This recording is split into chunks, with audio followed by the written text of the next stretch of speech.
Are you serious? First off, you're going to do 5 at one time?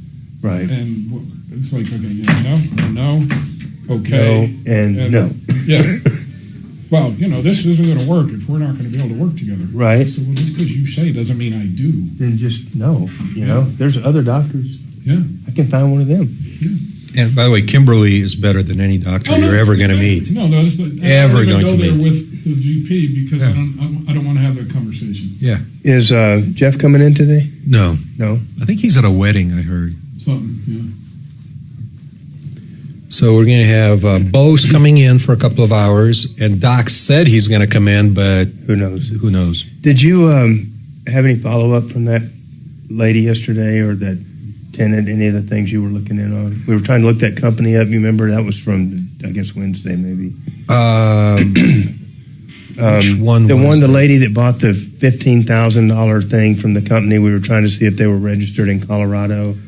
Oh, Did you yeah. ever have any luck with that? Yeah, there's a development on that. You want to talk about it? Sure. Okay. Do you remember her name? No, but we don't have We don't need names. We don't need names. Oh, I do have her name. That lady. Yeah, I had two conversations with Chopper about her because it turns out he's been working with her. Oh, really? So her name is Sarah. Sarah. Yeah, so I'll give you an update on that because it's an interesting update. Okay. And it had, it wasn't what she said was going on.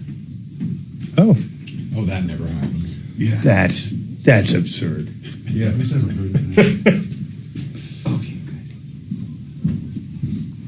That's like our crazy customers. I get the phrase that I hate. It's doing the exact same thing. That tells me nothing other than you think I'm going to fix it for free. Plains. This is the Troubleshooter Show. Now, Tom Martino. Hey, good morning. This is John Fuller filling in for Tom Martino for the third day this week. Excited to be Happy Friday today. We've got another exciting show, but as you know, Fridays are car day, so we are excited to deal with all things cars, and you can give us a call at 303-813 or 713-8255. Sorry, that's 303-713-8255. We have in the studio Kevin Culkin with Sheridan Auto Tech, a wealth of knowledge that's here to help you with all of your issues. In addition to cars, we have a list that is a mile long of every expert that you can imagine here in the Denver area to handle whatever's going on in your life. We have doctors, lawyers, plumbers, roofers, contractors, mechanics, attorneys, just about everything, and we're here to help you. So give us a call. We would be honored to take your call and help you with what's going on. We solve problems, take questions, answer complaints. We do it all here, and so we look forward to helping you today. John, and since you're the big-time personal injury lawyer, we're going to kick things off later on today with Do I Have a Case game. And this case is true, and it's from my own personal life, and you're really going to get a kick from it. Nothing would excite me more than a vibrant round of Do I Have a Case. So, yeah, we're going to have fun today. So, Kevin, what's going on in your world? Same. We're busy. Summer's here, so the travel's on. Everybody's moving around, and, yeah, it's been nice. I was at Sheridan Auto Tech visiting Kevin just a couple of days ago, and every parking spot was taken. Yep. I had to park in the parking lot next door, like right next to the front door. So, Kevin, that's a really good sign. It's a good problem to have, and congratulations on having the kind of reputation that fills up your parking lot and your bays. Yeah, no, it takes a while, but no, we have a really, really good customer base. Mm-hmm. Is there a cycle, over the course of a year, or how does it work for you? Well, more so the heat brings more problems, more issues, more concerns than the cold. And, mild, dry weather, nothing. So, yeah, definitely summertime is busiest. And, followed up closely by, depends on the winter we have. Right, right. But it definitely runs that way. Do you find that, I don't know, do you ever look at it just out of curiosity, like, what's your average car? Is your average car 4 years old, just out of warranty? It's changing. They're getting older and older. Are they? Yeah, we were looking at that. Well, it depends. I mean, we do a lot of maintenance on newer cars. Right. So those are quick tickets, but I mean, more than 50% of them are 10 years or older now. Really? Oh, yeah. Oh yeah, John. I personally dragged down his average because I have a pair of 20-year-old cars that I bring in for scheduled maintenance over there. So that's worth another year and a half off of Kevin's average. Is there an antique car discount that you have for people like Dimitri? No, he's rapidly approaching the cutoff. Though we don't take too many older cars with the modern dimensions of cars and stuff. Do you find that Dimitri needs like a space and a half? Oh yeah, no, he takes up two. He takes up 2 spots. Yeah, the town car is so big and heavy, he has to use 2 lifts to get it up in the air. I can only imagine. Do you still have techs that know how to do that kind of stuff? Those I got a couple older techs, but I mean, there's days I'm back there too because they don't know. None of my guys can work on carburetors. Right. I can imagine. Yeah. I can imagine. And I mean, conversely, it's got to be hard to stay on the cutting edge of the stuff that is coming out because, I mean, cars today are unrecognizable compared to what we had even just 5 or 6 years ago. Yeah, especially the electronics. Everything is controlled by a module, which talks to another module, which talks to the mothership, which talks to, it's crazy. Yeah. I pulled up some articles and stuff that we're going to talk about, and that's one of the subjects that I want to get into today. But just as a tease and stuff, do you feel like, and this article kind of alludes to it, that there's this constant battle where the manufacturers are less than enthusiastic about releasing the stuff that the independent guys need to be able to really get into those systems and diagnose and treat and cure and fix and everything like that? Yeah, there's some of it is proprietary is what we call, where, the Europeans and foreign cars are much more prone to the proprietary than the American cars. But yeah, no, it's a battle. They're constantly in court fighting for the release of information. Yeah. Okay. Well, we're going to get into that in more detail. So again, we are here for you. It doesn't have to be related to cars, but we are here specifically on Car Day. So give us a call, 303-713-8255. We're going to go right to the phones, though, and talk with Devin. Devin, what's going on with you, sir? Good afternoon, Mr. Fuller. So I kind of have a dumb question. Okay. Okay, so I sold some land, a residential lot, last year, about 9 months ago. Okay. Okay, and the person paid for the lot. I sold this lot on eBay. The person paid for the lot. We had a deed drawn up. We had it notarized, and we mailed it to the buyer. Okay, so I assumed that he was just going to have it signed, notarized, and he was going to send it in to the county to have it recorded. Recorded, right. Okay, so he never did that. And the only way I found out about this is we have our house for sale, which is adjoining that lot. And a real estate agent came with a buyer, and she asked me about the lot, and I told her that we had sold it. And she said, well, I checked with the county, and it has not been recorded. So then I checked with the county, and sure enough, it had not been recorded. So I reached out to the buyer, and he insisted that he had sent it in and that it must have gotten lost. Then I checked with our HOA to see if he had been paying the payments, and he had not. So at that point, I was just looking for some resolution. Either he needed to take care of this, or we needed to dissolve the transaction and pretend it never happened. So my question is, do I have grounds to take him to small claims court for the HOA fees that have accrued since last year? Have you paid them? I have not, but I'm going in to pay them today. I just became aware of it, so I obviously need to get it caught up. So I'm going to go in and pay it. So I'm curious if I have any legal action, grounds for legal action against him, because Did you guys have a written contract drawn up for this transaction, or was this kind of all verbal and then you just prepared your own deed, or how documented was this transaction? Well, the transaction was documented enough that I have a copy of the eBay listing, and he paid through PayPal, so I have a record of his payment.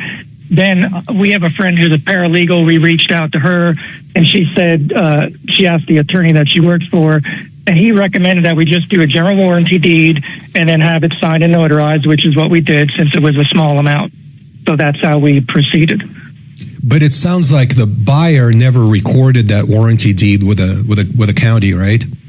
That's correct. And he never told the HOA that he now is the owner of this property. So basically, our caller is kind of in this weird limbo. He did call us about a month ago. Okay. Mm-hmm. It seems, so let me throw a couple of little caveats out there. I am not a real estate attorney.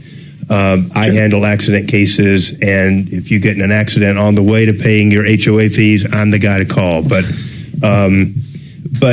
my intuition on this says you're not the owner of the property. You've conveyed it to this other guy, and therefore, if the HOA wanted to come after you for payment of those fees, you'd have a complete defense by saying, I have a copy of a signed deed. Here's your new guy. It's not required that he record it to make that an official transaction. Mm-hmm. I mean, he should record it. The taxes are going to come due, and you're not responsible for those either. But you're not the owner of the property anymore. You've conveyed that to the new buyer, and I would think you could give the buyer's information to the HOA. But what's the worst that happens if the HOA wants to foreclose on the lot? You don't care. You got paid for it. You don't own it anymore. I probably would not go down and pay those HOA fees. I don't see anything to be gained with that. If you want to try to unravel the deal, that's up to you. I don't know why you would do that. You got paid. You conveyed the property to the other guy. Move on. Whether he pays or not is his problem, not yours. John, there's another interesting wrinkle to this story. Devon unfortunately sold the property for only $1,500 because there weren't any other bidders there. So if there's a way for Devon to kind of legally take back this property, he would come out way ahead. I don't know what the grounds would be. It's not his HOA fee to pay. Right. No, he can't accuse the buyer of breaching anything in the contract. Mm-hmm. The buyer paid the consideration that was laid out in the contract. Mm-hmm. He did everything, and he delivered a deed. I mean, that's a complete transaction. We have consideration, and we have delivery of the deed. The deal is done. I think he doesn't own the property anymore. Right. So I don't know what grounds he would go after the guy for. Well, do you think that the HOA can lien my home because I have it for sale? No, so sir. I'm afraid I'll get to closing with my house, and then they're going to lien this because of that. No, if you're paying your HOA dues on your property and it's specified that you're paying for lot 1 and you don't own lot 2 anymore, that's going to be a short conversation at the title company. Is I don't own that property. It's not being conveyed when you sell your house, and so how could they? Well, do you think I can go according to the state and the assessor's office, it's still in my name because he did not record it. I can't record it without his signature, can I? I don't know why not, honestly. Did you ask them that? Did you ask? I called them, and their heads were spinning off. I'm sure they were spinning a little bit, but it's a legal document. It pertains to the ownership of the property. You could certainly talk to them, but I don't know why you couldn't file that. What's he going to do? Just claim that he owns it down the road? Maybe. And okay. When you file stuff with the government, anybody can file stuff. Yeah. They're required to accept things for filing, provided the thing is consistent with what's usually filed. Exactly. So why couldn't Devon go and file this warranty deed? I think that's what I would probably do, and let them tell me no would be my approach. I would tell the HOA I don't own that property anymore. Don't bother me about it. I would sell my house and move on. If the title company wanted to make us think, I would deal with that at that point. But otherwise, I think it's not your property and it's not your problem. I really feel that way. Now, I don't have the original because I mailed the original to him, so I only have a copy of it. You think I'm all right with that as well? You can try. Try it. What's going to happen? They're not going to look for blue ink that smears, right? They just want a properly executed document. Unless it's 30-pound extra bleached white paper that, that's a different inside joke. Sorry about that, Devin. Hey, Devin, thanks for the call. Hopefully that works out for you. Good luck. I think you're in the clear and you're not going to have any issues, but we're going to go to a break right now. And when we come back, we'll get Bob next and we'll take care of your problems. Oh, yes. Dimitri's been in here bragging about his paper that he uses for all his power letters and shit, Yeah. Oh, yeah, I'm good. Thank you. old English calligraphy on 30-pound white bleach paper.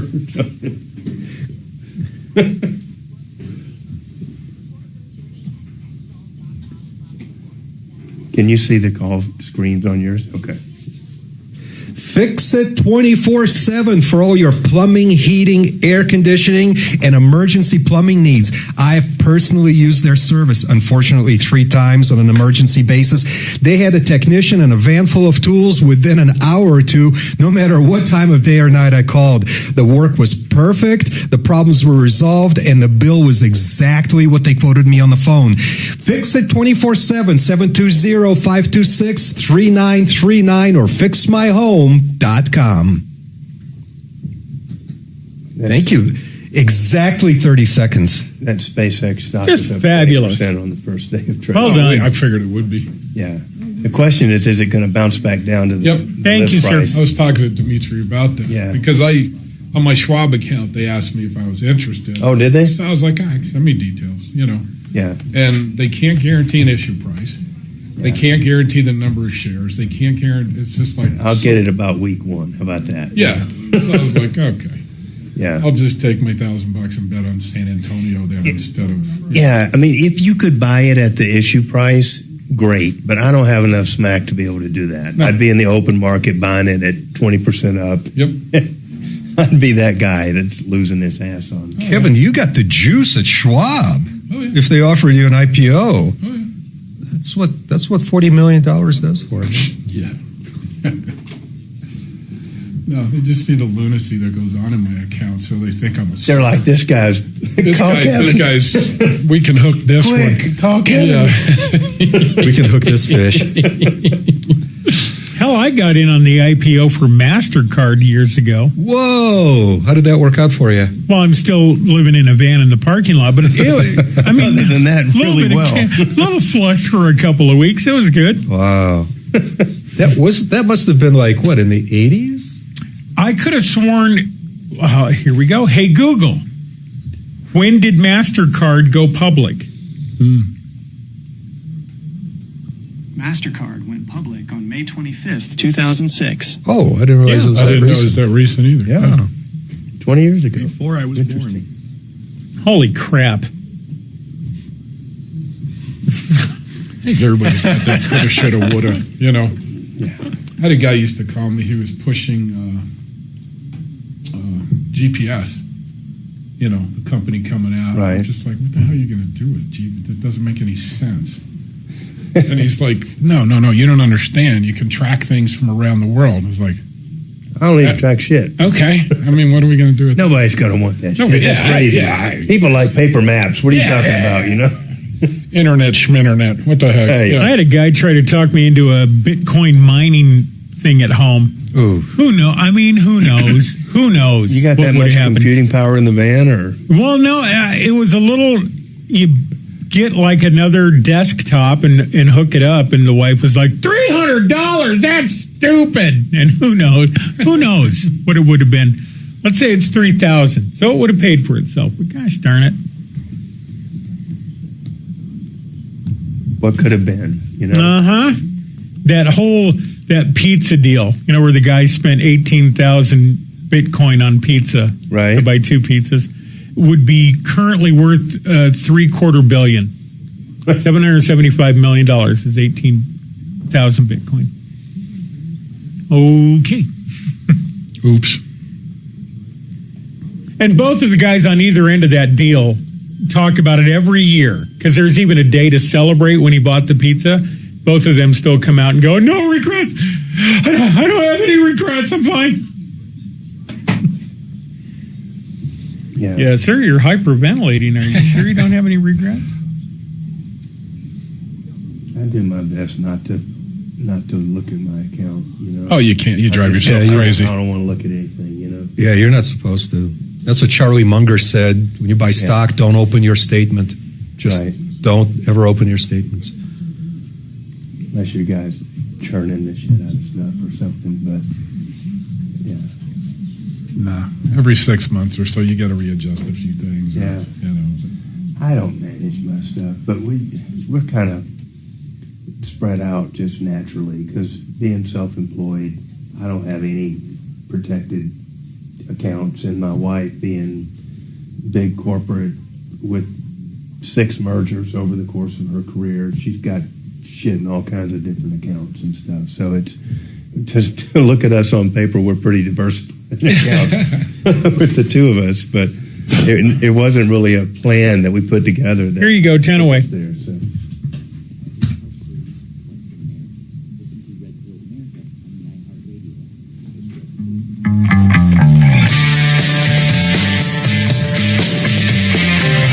All right, good afternoon or good morning still, I guess. It's Friday. I'm anxious to call Friday done and over with, I guess. So we still got a little ways to go. This is John Fuller. I'm here filling in for Tom Martino on the Troubleshooter Network, and we're here to help you with all of your problems. Give us a call at 303-713-8255. In the studio with us, we have Kevin Culkin, who's with Sheridan Auto Tech. And we have a caller on the line, Bob, who has a question for Kevin. So let's go straight to Bob. What's going on, Bob? Hey, John, thank you so much for taking my call. Of course. Kevin, I have it's actually my wife's. She has a 2006 Trailblazer LS. And it's a daily driver, but just around town. But over the last few months, when she'd have the air conditioning going, like on the high speed, it would all of a sudden quit. And she'd turn it off and then wait a little bit, turn it back on, and it would work again.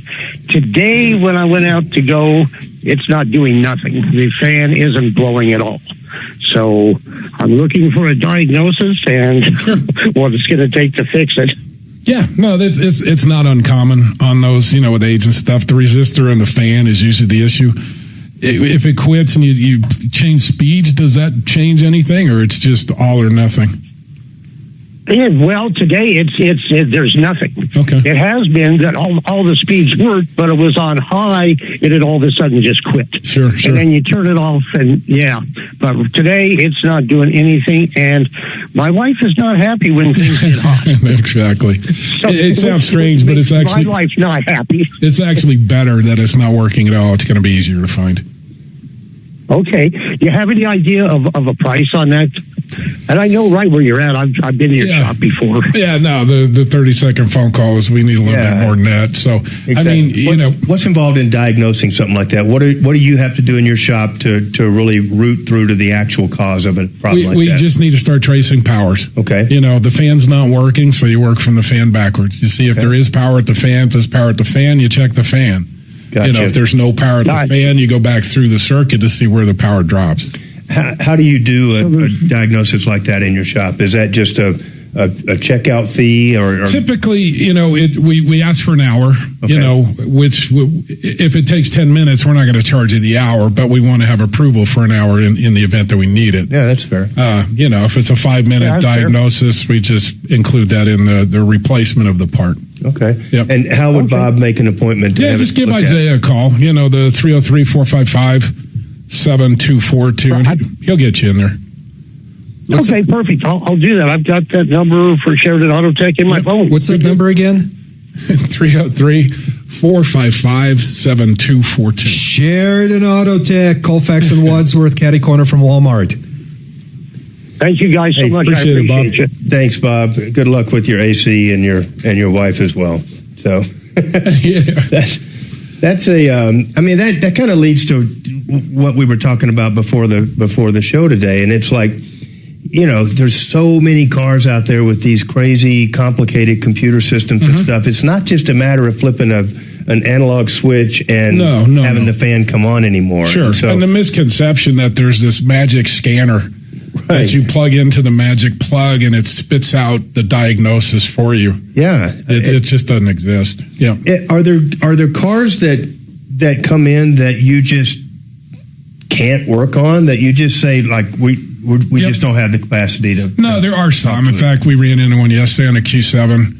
We thought we had a pretty good grip on what was going on, and everything we checked was not what we thought we knew, right. And we just had to back out. Yeah. We can't do everything, but 95% of them come in, we can take care of it. Yeah, I think 95% is phenomenal.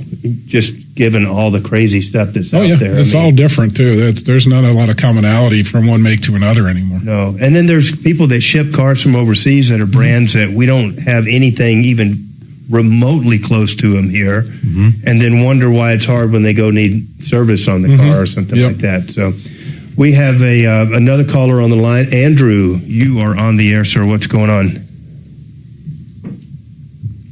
Andrew? Hello, Andrew. Hello. Yes, Can you hear me? there you are. Andrew, what's going on? Okay. Yeah, so my son lives at an apartment complex in Thornton, and we kind of had those kind of crazy storms the last couple of weeks. Okay. And so his car was parked in the apartment parking, and one of the trees in the landscape split and kind of fell over, and it didn't, crush the car, but it did some, damage on the paint and everything. But I was just curious if it would be best to pursue that with like the renter's insurance, or would that fall back on maybe the apartment complex? Yeah. It's a liability. No, that's a great question, and one that comes up probably more in the winter when we get big snows and you have big limbs fall and stuff. But for the most part, the person that owns the property that gets crunched under the limb is out of luck in trying to get the owner of the tree to pay for that, unless there is a problem with the tree that was known and ignored, and that is really hard to prove kind of after the fact. You can look at you see sometimes a big limbs fall and the inside of it is rotten, and you're like, oh, well, that tree's been rotten for 20 years. It was a danger. Well, only if you knew it was a danger, and you could say that the lack of fixing it or taking care of it was negligence, then maybe. But simply the act of owning a tree, falling limbs is what trees do in storms, and the proper place to call for your son is going to be his comprehensive coverage on his auto insurance. And if he has full coverage, they'll take care of that. They will charge him a deductible. But absent some really crazy circumstances about the tree, I don't think, certainly not renter's insurance, and I would be shocked if the HOA or the condominium management or the apartment management had any coverage for that at all. Okay, yeah, because he's got just liability on it. So okay.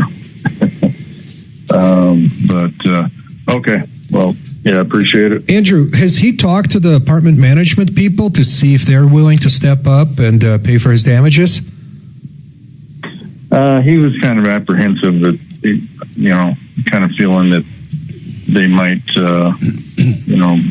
give him issues. Retaliatory issues? I would definitely talk to him before I sued him, though, if you're worried about retaliation. Just have a conversation first. Right. Yeah. I don't think there's ever any blowback from a conversation where you say, is there coverage for this tree falling on my car?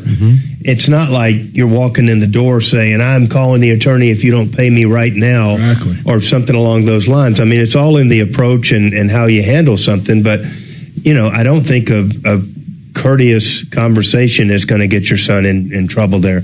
And there may be some kind of coverage, but just generally speaking, I think the rule is that there is nothing you can really do. So, gotcha. Okay, Andrew, I appreciate the call. I wish we could be more help, but that's something that comes up a lot. So again, the phone number into the studio live, you can get right through to the experts today, 303-713-8255. Kevin Culkin in the house. We are here to help you. It's car day, but we're open for business for anything else that is on your list of problems. So give us a call. We're going to go to a quick break right now. We will be back in just a moment.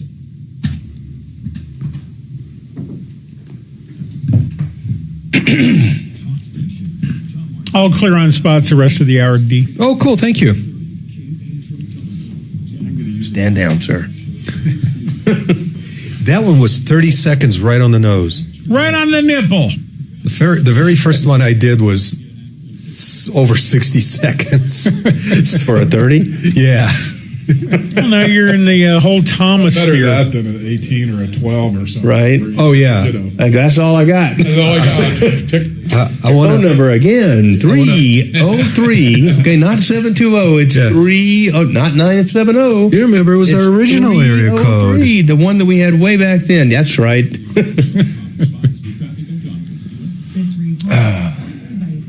When we got the 720, I was working on this show, and I was one of the first people I knew, my wife and I, to get 720, and we asked, we said, okay, you're giving us this new area code, we're going to get dinged for long distance? Oh, no. The phone knows. It absolutely knows. You're going to be fine. Knows where you are. Got hammered. We got like a probably $600 phone bill. Oh, my for God. talking to each other. Right. Oh, And so at least we got to bring it up on this show, and it got refunded. Along with we got about 20 other calls on the show saying, "Holy crap, bill just hit." Yep, whoopsie, Mountain Bell, Ma Bell, whatever. Yeah. That's, I remember that. I used to live out in Elizabeth, and that used to be long distance to Denver, not Right. to Castle Rock or Parker, but to Right. Denver. So we had an IP number. You would call that number to get to the IP and then dial your number, and that was that's like, better than like a party line out there. we had where a you- party line for the first 6 months. Yeah. was that by That's- choice? that's or is like that No. That's just what they had out there. It was a forgotten area. It's like a really deep southern. I had no thing, idea when you they know? told me party line. I was like, what are you talking about? Having a party. Yeah. And you can hear the people all the time. And it's like, I'm on the phone, hang up. Dang phone. Well, I grew up in a little town in northern Michigan. We had a party line, and I heard so many zucchini bread recipes from Mildred down Wow. because you'd pick up. Well, no, then you need to let the hello. As I'm on long the as phone. that's all hang Mildred up. was doing with the zucchinis, you're good. Yep. You know. You got to put the zucchini in there till it's. Oh, hang up. Sorry, Mildred. And the unique rings. Bring, bring. Yep, that's Right. Yeah. Bring, bring, ding. Yep. And we had a 5-digit phone number. Wow. We were 75234 or something. Wow. That's the olden days. I met a I'm lady kinda one old. time, this old client of ours that used to be like a phone operator, Oh, yeah. you know, Yeah. take the cord out and plug it into the other, you know, like you see on the old shows and stuff, you know. like an that's I what Love she did. Lucy. Yeah. Well, we Well, used as a to have matter of phone fact- numbers, used to have letters. Yeah, Remember the first two used to be a letter. Yes. Instead of, oh, yeah.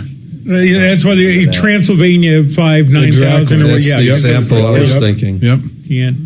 No, that was I mean, As a matter of obviously, you fact- could have given it a number, but Right. Your little headphone plugs, a 1/4-inch plug, was designed for that use. It was invented for the operator. the operator deals. And so yeah. it predates flight.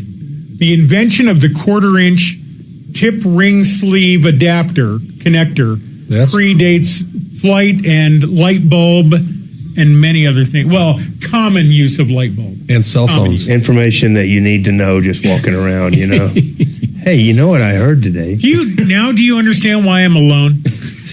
In a soundproof room. Yes. With a van Even parked out Adam back. left. And the only surprise is that there's not a lock on the outside of the door, you know. I've tried putting a bar on the inside. Didn't work. They know better than that. They're like, you'll never get in there. Just need a slot to pass food through or something, you know. Yeah.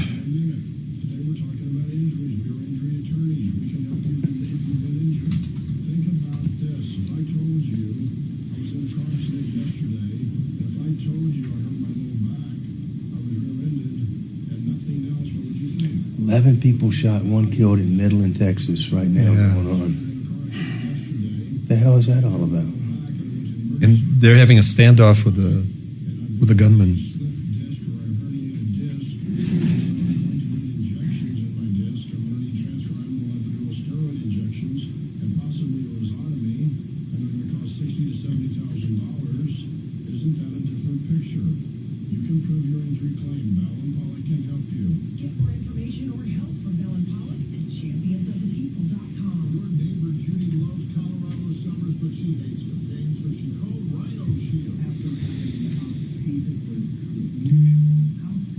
Somebody was on the news the other day that brought up and said something about Erica Kirk. She's already dating somebody or something. I'm like, seriously? I mean, what is she supposed to do? Just be a hell? hermit for the rest of her life? What is wrong with you people? Leave the woman alone. Yep. Good Lord. No, there's always somebody's out there looking for something. It's just crazy. And, without going too damn political, but God knows the ridiculousness of some of these idiots running for office right now. It's just like, you can't be serious, Victor Marx comes to mind. Victor, even Bob says some of the craziest shit that I've ever heard. I'm like, are you serious? You really think you're a... Here comes Bo with one hand tied behind his back and tough him out. Oh, ow, ooh, ow, ooh, ow. Crack horse, you bet.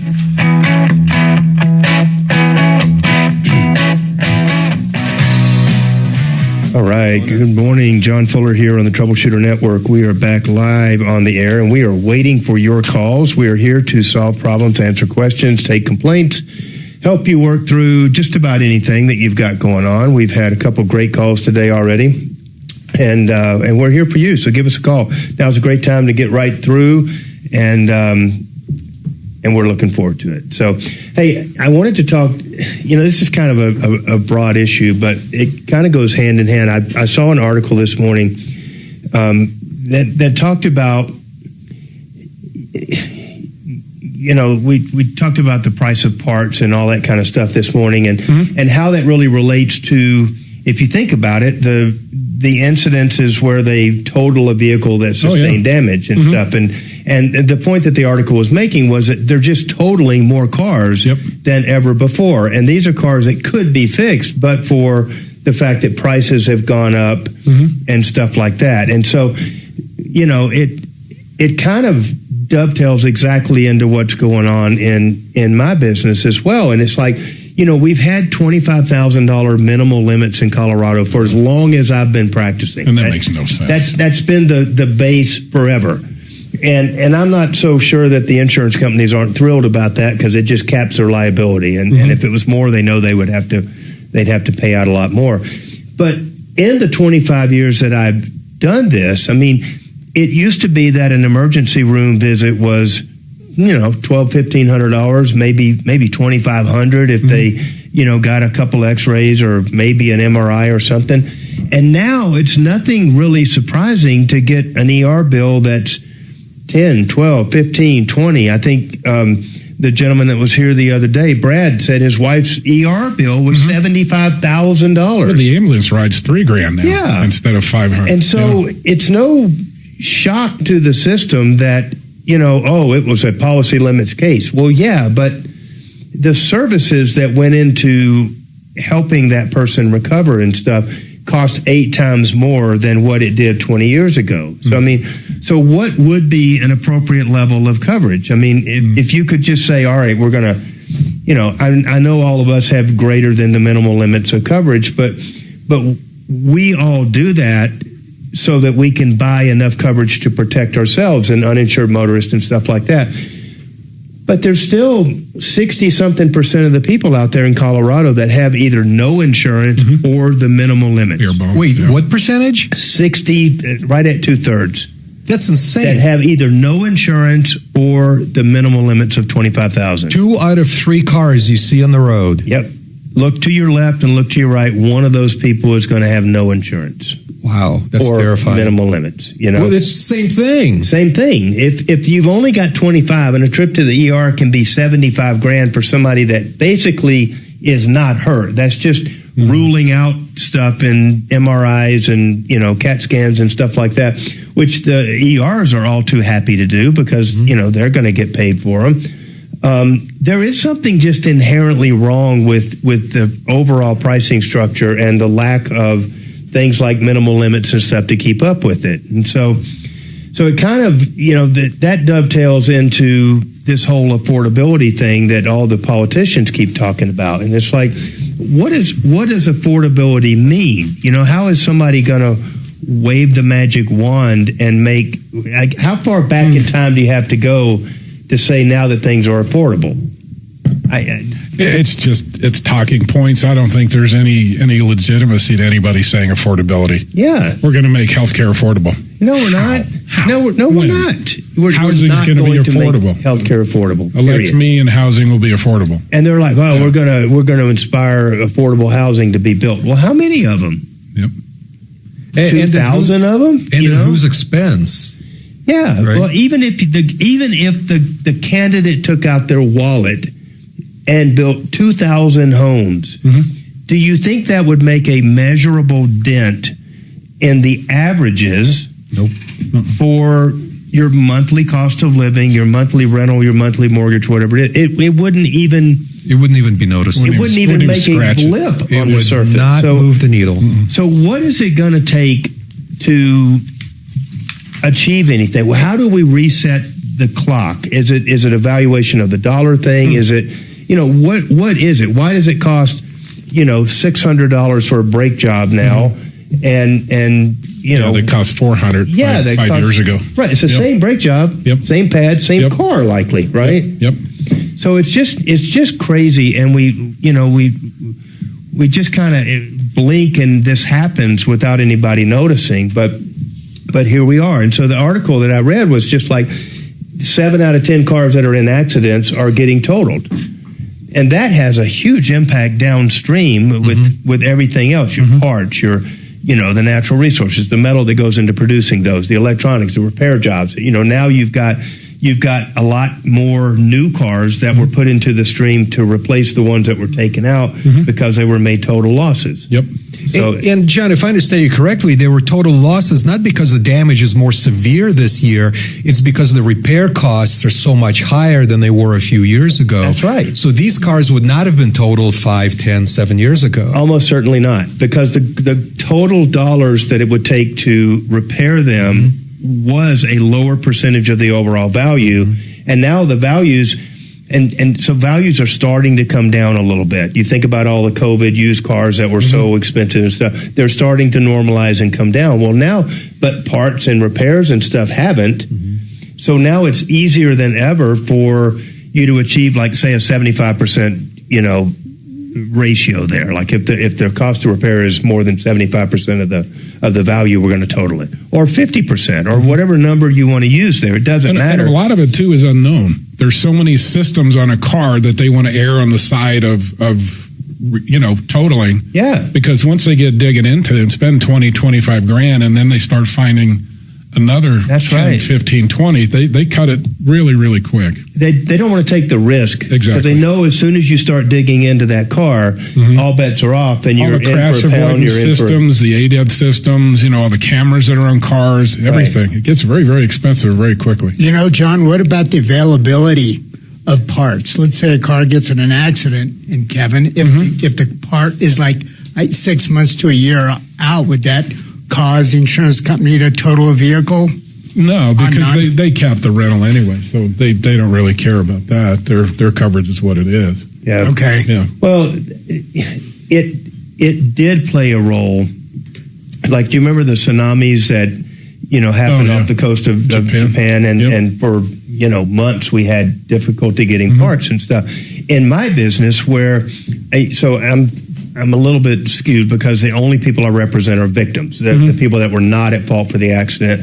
And so it was always the responsibility of the other insurance company to pay for that rental. So we weren't looking at their own policy. There was where there was like a 10-day rental or something like that. Yep. So they would be stuck for the whole thing. That makes sense. Yeah. So many times, I think you're right, but broadly speaking, the unavailability of parts would result in them saying, look, as a business decision, it's going to be cheaper to total this car out, pay for the whole thing, than to be on the hook for a 3-month rental or something like that. And then the repair.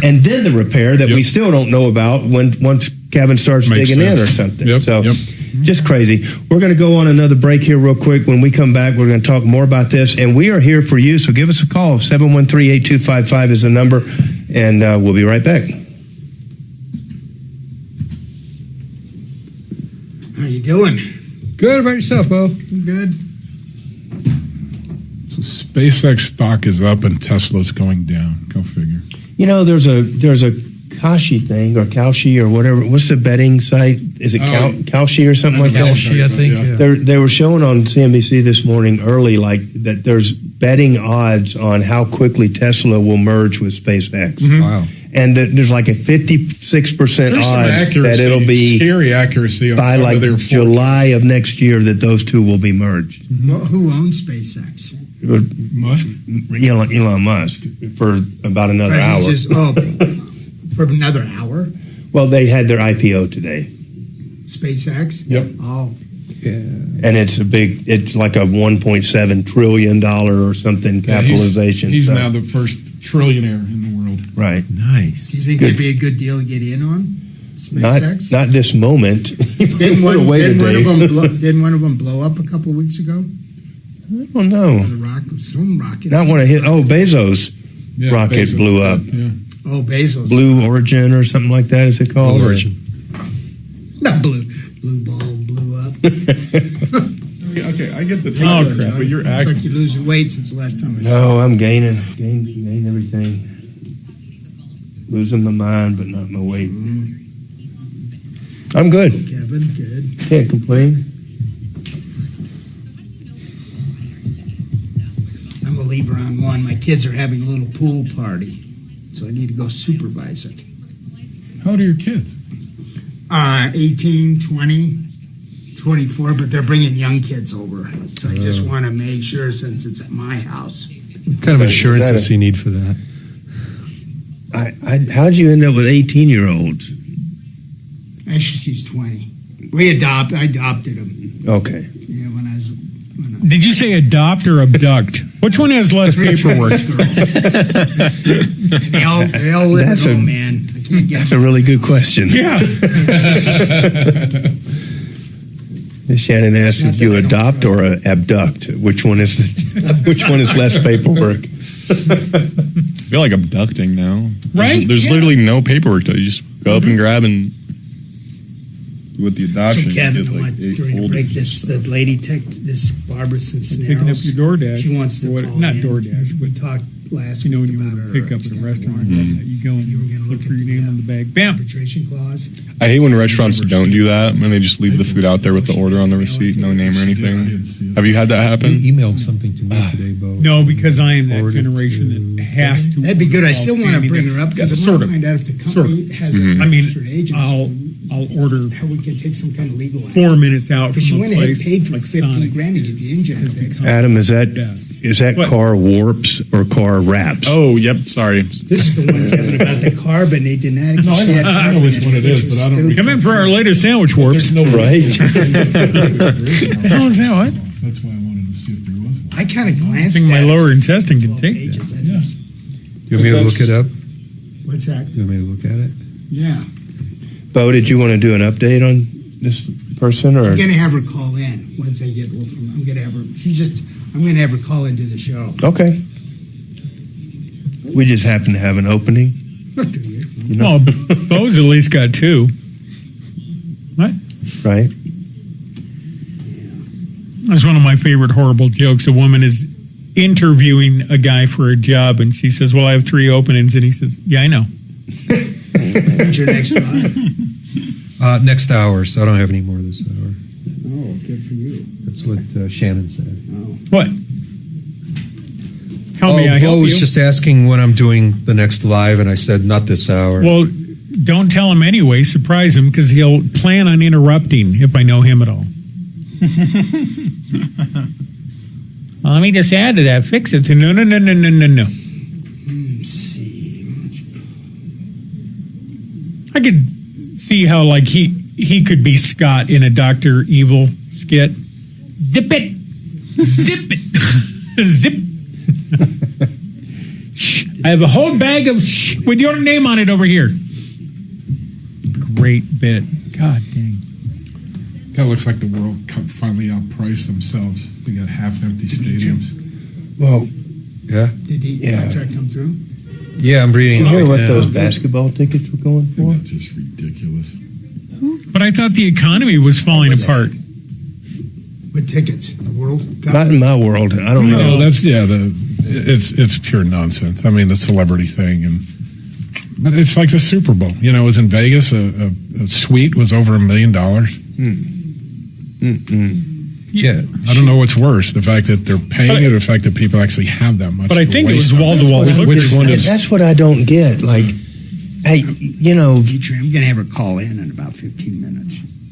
I don't know how wealthy you have to be that you just don't mind dropping $22,000 on a basketball game, you know, and that's before all the other crap that goes along with it. Is that for a suite?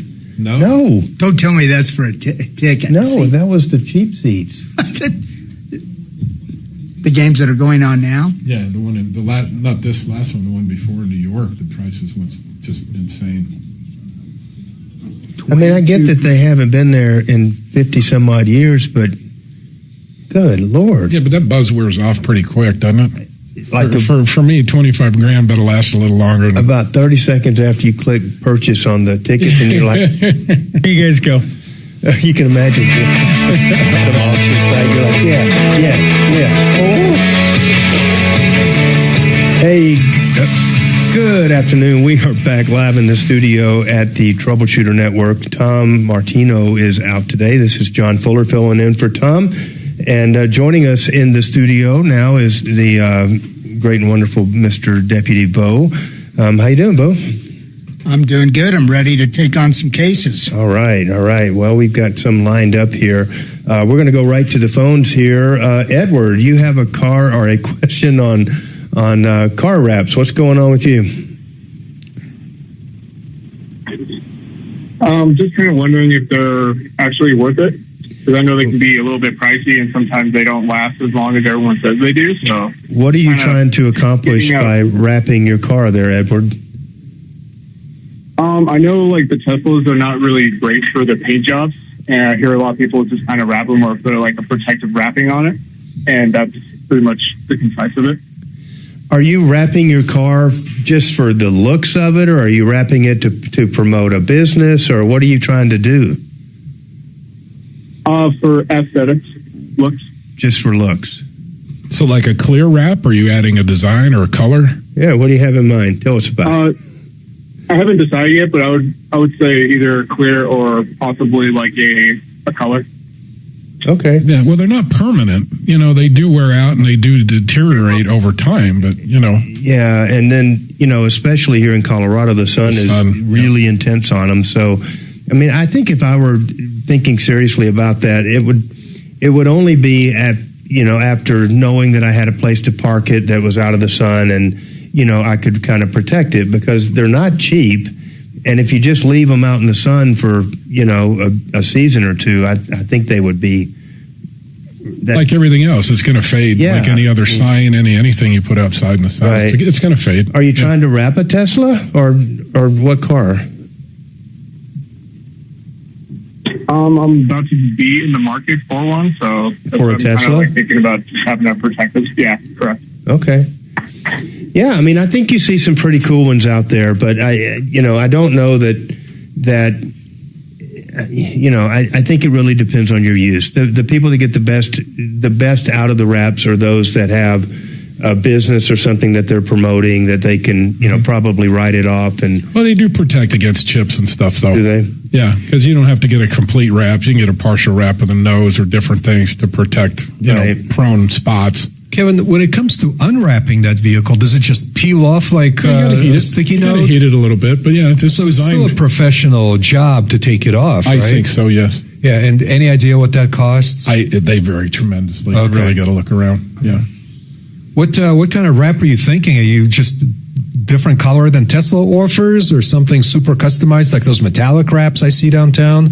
What are you thinking about doing to your poor Tesla?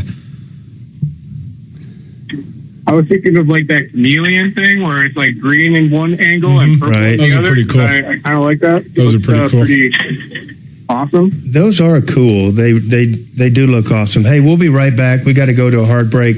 Good luck with that, Edward. Send us a picture when you get it done. We'd like to see it. Right out.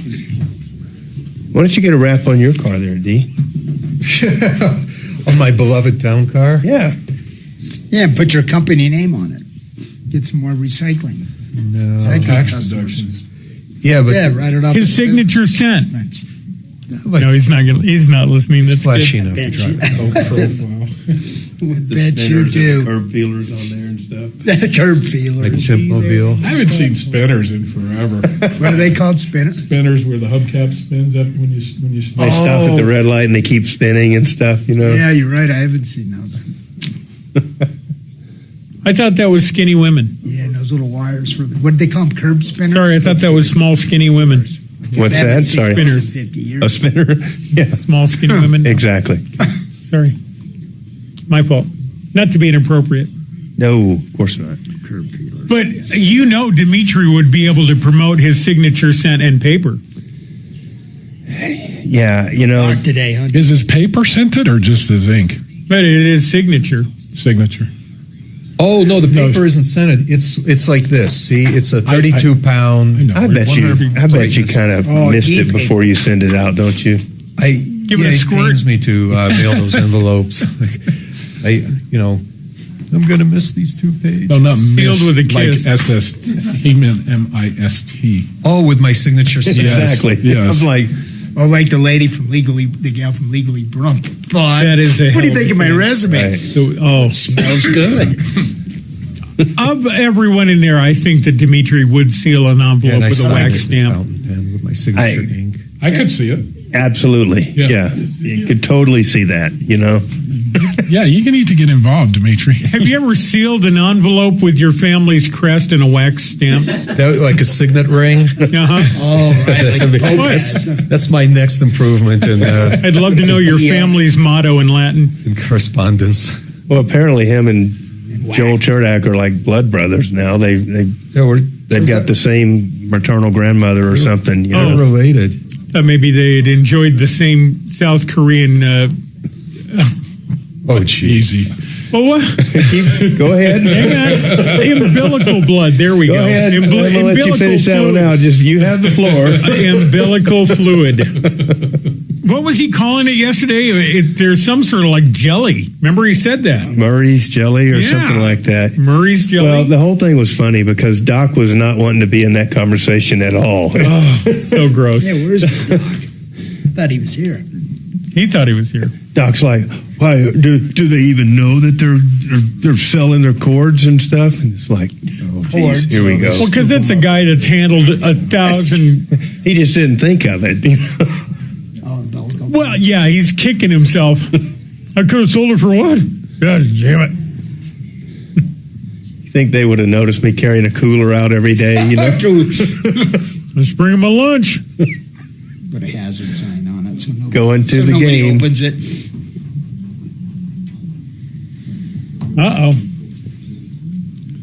Uh-oh. Big Kev's on the pizza patrol. Yep. Right on. Financial information is being exchanged Right as on. we speak. Right, pizza. My man.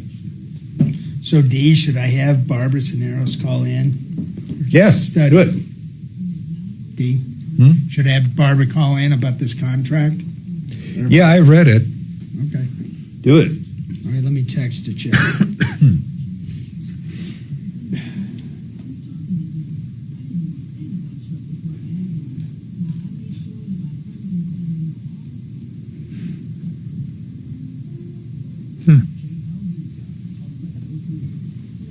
Oh, I just got your text.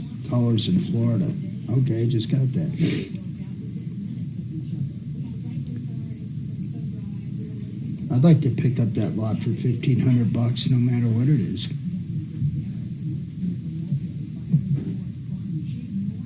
I'll tell this chick to call in.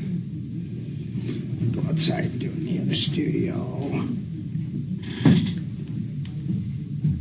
Is it working?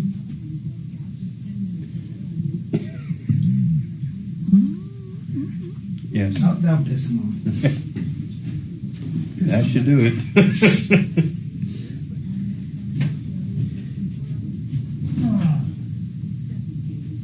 Oh, now we're up to 7 screwworm cases we're hearing in the news. 7.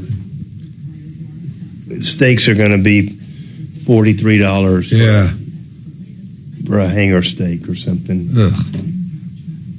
I had a $35 steak at Outback the other day. Sadly, that's probably not far from the truth. No. Did you? Oh, no, it was 35, yeah. Holy. Came with 2 sides. Oh, nice. Well, then. Yeah, there you go. Guess I didn't figure that into the equation. And I went to Outback once on a date about 4 years ago, and it was just fine. Yeah. I mean, steak is steak. Yeah, and they did. And if you get their top shelf steak, it's good. I mean, steak is not steak per se. Not necessarily, yeah, because I've certainly had $120 steaks, and there's a difference between that and the 35. But yeah, yep. But I mean, you think about like stuff you put on your smoker. Like, there's a huge difference between like a choice brisket and a prime brisket or something like that. I agree. I've had that experience. You know, we have a meat shop that we go to in Florida, and I mean, you can't afford the stuff that they have in there. They have coolers of aged stuff. Sure. Like, it's just amazing, but it's stupid expensive. You know, it's so frustrating. I just won't. I don't do that kind of crap. But I think it's cool, and I wish I could. I wish I was. And it's crazy that it's still expensive because how about this? Hey, Google, how many cattle are slaughtered in America in a day? Oh, I bet it's like 30 million. Oh, not approximately 105,000 cattle are slaughtered each day in the United States. 105,000 a day. Well, I probably eat about 1%. 35 mil a year. So yeah, 100. Right? Yeah, 100,000 a day. It seems like it wouldn't. That it shouldn't be that much. But okay, all right. No, but if they start having an outbreak of that thing, you're just talking about here, 46, massive numbers of cattle that would have to be killed. Monaco Street. Yeah, that's a hard thing. It's kind of funny that's actually kind of going on that Yellowstone thing. What's it called? The follow-up show with Rip and what's her name? Oh, Kevin, what's his name?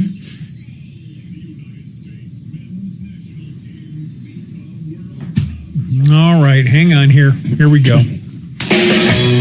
45 years strong, solving your problems, answering questions, taking complaints. This is the Troubleshooter Show.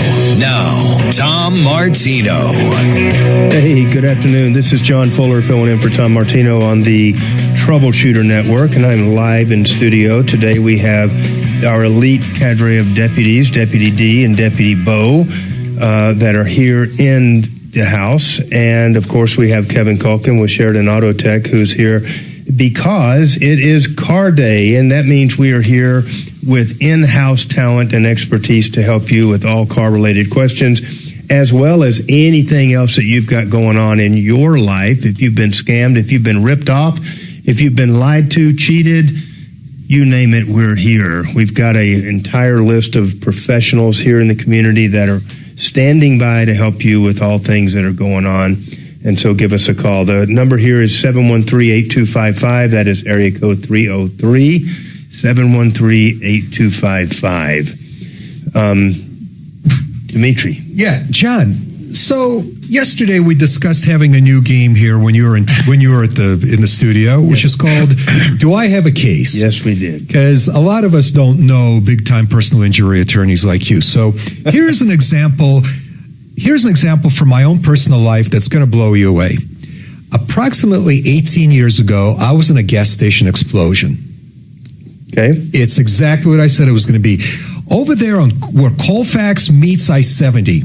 On the eastern edge of Golden, it used to be a Texaco. I think it's something else now. One crisp autumn morning, I pulled in there to refill my car, and I put the hose nozzle into the fuel tank opening, turned it on. The pump was extremely slow, super slow. So I decided just click, click, click, a nickel at a time. So I thought, well, maybe I'm at a defective pump. So I said, I'm going to move my car. As I reached to take the fill hose out of my car, I heard the unmistakable snap of static electricity.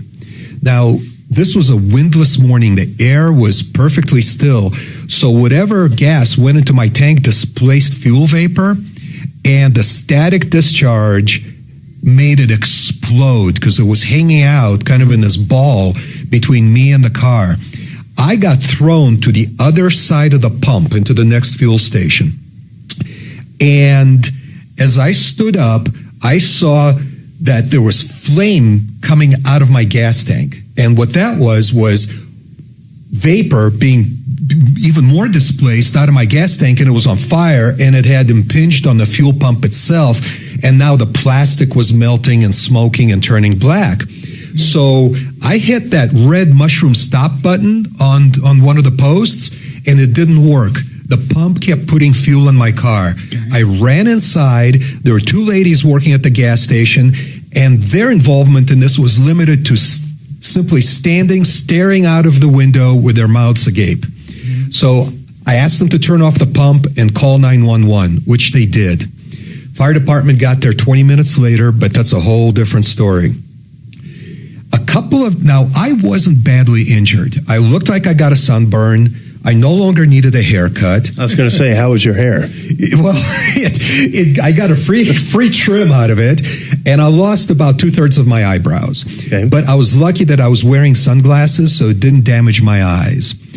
Now, a couple of days later, I got a call from Texaco's insurance company. And it was actually a lady who was an adjuster who was working for their insurance company, but not directly for Texaco or the insurance company. Right. She wanted to know how I'm doing, if I got medical attention, which I hadn't, because I still was limited to just kind of a sunburn situation. She offered me $2,700 to settle my any potential claim I have against Texaco right on the spot. John, I took them up on it because I wasn't badly hurt. I didn't know you at the time, and I was in the middle of leaving a long-term job and starting a business. So I just didn't want to deal with any kind of a claim process. And frankly, I didn't think I was going to have much of a claim. Now that I know you, now that I know what kind of a claim I may have had, I wanted to get your opinion specifically. What should I have done other than calling you? And how much money did I actually leave on the table by accepting a $2,700 check from Texaco? Dimitri, first I have a quick question. Did you say the emergency shut-off did not function? Yeah, isn't that a surprise? So when you hit the emergency shut-off, the gas kept flowing, didn't shut off? It didn't shut off. That's a clear liability. That button may not have been hooked up to anything. Just for show. Just for show. Just for show. Okay. So how much did I leave on the table? Well, I don't know how much you left on the table 18 years ago, But here's what I can tell you. I mean, if you called my office and said, this is what happened to me,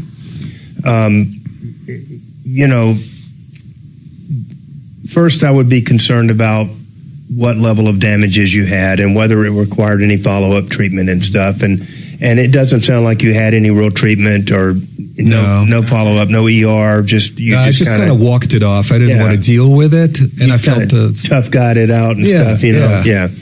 Cowboy boots and the whole 9 yards, I understand. He just rubbed a little dirt on it. Rub a little dirt. It's all good. It's all good. So you don't have a lot of damages. Something bad happened to you, but you came through it okay. I lucked out, John. I used to have people that, when I was a young pup attorney, I worked for a medical malpractice firm, and I was the low man on the totem pole, and I got all the intake calls. I was the guy that got to deal with every call that came in. And we would get these calls, and they would, kind of two categories, real cases and those that were not. And those that were not were frequently I could have died, Right. Or grandma could have, she could have died because of that. And it's like, but you didn't. And so if you did, that would have been a great wrongful death case, but you didn't. And so here we are, and so potential damages or what might have been, we really don't get extra compensation for those, okay? But just for the sake of talking about the claim, I think that if I did have a client with damages, we would look at most likely either a premises liability type of claim, claiming that it was a dangerous condition of the property and that they probably had some knowledge of it. They at least had a duty to maintain that equipment. There's probably with gas pumps, somebody comes out that certifies that those shutoff valves are operational and stuff on a somewhat periodic basis.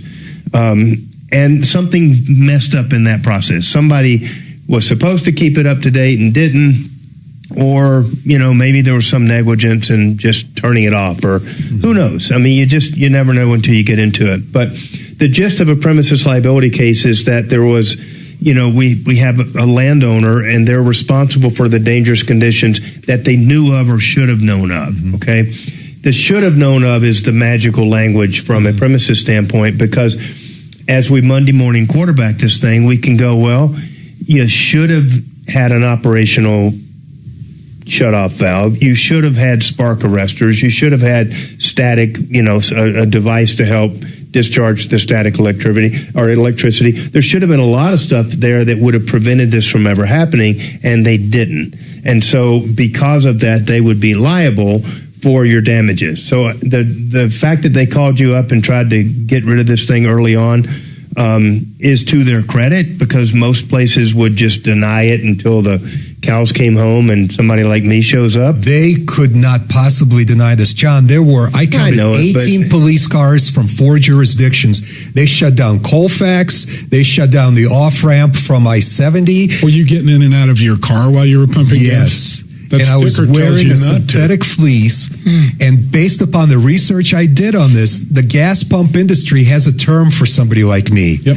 Do you know what that term is? What is it? Sweater girl. There are hundreds, if not thousands, of videos of female gas station customers who are wearing one of those fuzzy sweaters, and boom, the thing goes up in flames. So they'll try and prove that you caused it. That I was negligent in getting in and out of my car. Certainly, that is on the little placards that they have saying, don't do this, don't get back in your car.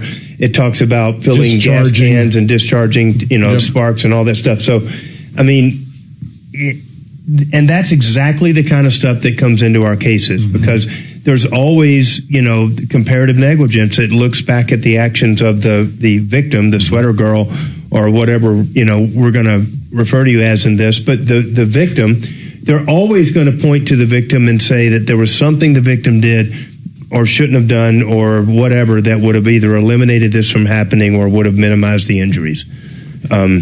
It's just the way the world turns. Yeah, so I think that's probably the kind of conversation you would have had with me had I known you all those years ago. And it sounds like I actually was probably well served by taking the $2,700 plus another check for the damages to my automobile. Right. Yeah, and I would have happily taken your call and discussed it with you, and I would not have called you sweater girl at the time. But yeah, it's a great question. That's an interesting case, and one that probably happens more often than you think. So, John? Yes, sir. I have a comment on Dimitri's case. So he sounds like Dimitri, and I would have done had the same thing. He suffered more emotional distress injury rather than a physical injury. So is your personal injury law firm, do you guys handle cases over just emotional injury, or does it have to be a bodily? You know what I'm saying? So it depends is the lawyer answer here. Are you going to go and get treatment for your emotional injuries? Let's say you're going to go see a psychiatrist for 6 months. Okay. Then maybe. I would like for that to accompany something more than just that, but maybe it doesn't. Those are absolutely legitimate injuries, okay? And it's like pain is an intangible component of every case that we have, and grief and loss and stuff you can imagine are also intangible but very real to all of my clients and stuff. So yes, we certainly handle those, but with something like you're talking about, it has to have treatment that goes along with it. We have to have bills and economic losses that help to substantiate and legitimize those damages and stuff. So we are going to go to a real quick break. Sean, I'm reviewing your lease right now. I will be back with you in a moment. Don't hang up. We'll be right back in just a moment. I used to work at that Texaco, Dimitri. At that particular Texaco? Yep. Were you in charge of connecting the emergency stop button? This was back in just for show. Long before emergency, any of that stuff. Yeah. Okay. The irony of it is half those things. Those placards, when you see them on things, it's because something's happened. Right. Yeah. Have you ever seen the one where it says, "Don't rock the pop machine"? No, I'm serious. Yeah, I have seen those. Yeah, if you rock it, Right. it can come over and crush you. Yeah, The kid was working for us. Happened at that at station. that store. Oh my God, this is a cursed gas It station. was. Was he rocking it to try to get a free soda? Yep, out of it? exactly. Was he wearing a sweater? Kevin, But they that were, killed him. Kevin, there were 18. Really? Oh yeah, Oh yeah. because it was after hours, so the kids they're on their way home. They close, and they're like, "You want a soda?" No, man, I'm going to see you. And he's like, But it was an employee that Yeah, did that? it came down on God, top those of him, things and then weigh mom's up. calling around, where's Billy? Right. And they Wow. went back to check, and he was pinned underneath. Those things weigh a What a ton. way to go. Yeah, Kevin, there were 18 police cars from 4 jurisdictions. yeah. Golden finally sent the truck out 20 minutes later, one antique truck with one guy in it. He pulls up, goes, "Where's the fire?" Probably my friend. He works for the volunteer fire department. Yeah, he looked like he had the worst case of bedhead I've ever seen.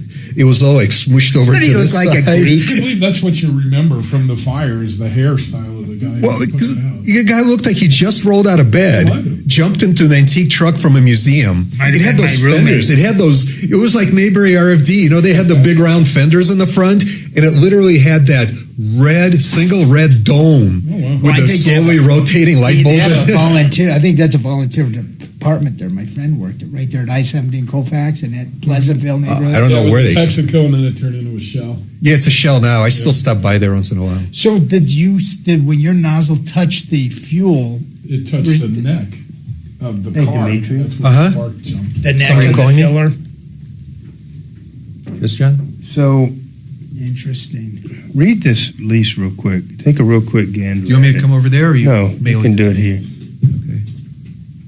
It's only 2 pages. It's a commercial but, lease? Yeah. The question is, can I be held liable for like triple net charges from the landlord? And I don't think you can in that lease. It doesn't discuss taxes or maintenance or anything. Are you swamped, Kevin? Got lots of air conditioning. Yeah, Specifies we're busy. payment, Unfortunately, it's fixed only one. payment. But even the dollar amount and the dollar amount are different on that. But Yeah. How's your buddy? How's Isaiah, the main guy there? No, he's fine. He's fine. He's a good guy. He is. Keeps you off the counter, which is good. And I don't need to be on the counter. No, that's what I did at my job. I was on the counter. I couldn't get anything done. Everyone wanted to talk to Bo. No.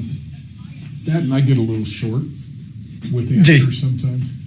And people think I'm rude, but it's just like, no, I'm not rude. Yeah, I'm just my like, dad I was. was really busy. Yeah, when my dad ran the counter, he'd give him the answer, Yeah. and then the second time when they didn't listen, then he would just get up and walk away. He'd take the invoice, and just put the invoice back under the counter. I'm not selling it to you because I tried to explain it to you twice. I wouldn't go that far. But My dad did. He used to piss off. No, I get people, an older woman, you put a crank sensor on her TV, and she just want me to tell her what the crank sensor does.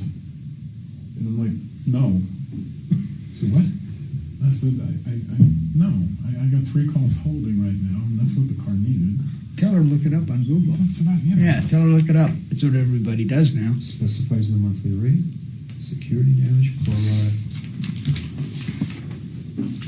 Prorata share, the tenant's prorata share shall be I'm going to ask you. I always have to give you my Exactly. questions. I'm going to ask you a question about Freon. About the 134 that they're using, if there's whatever the new stuff is. 1234. Okay, so I just want to ask you in general about that. I won't blindside you or whatever. No, cool. And reasonable water and sewer costs. where are you reading that?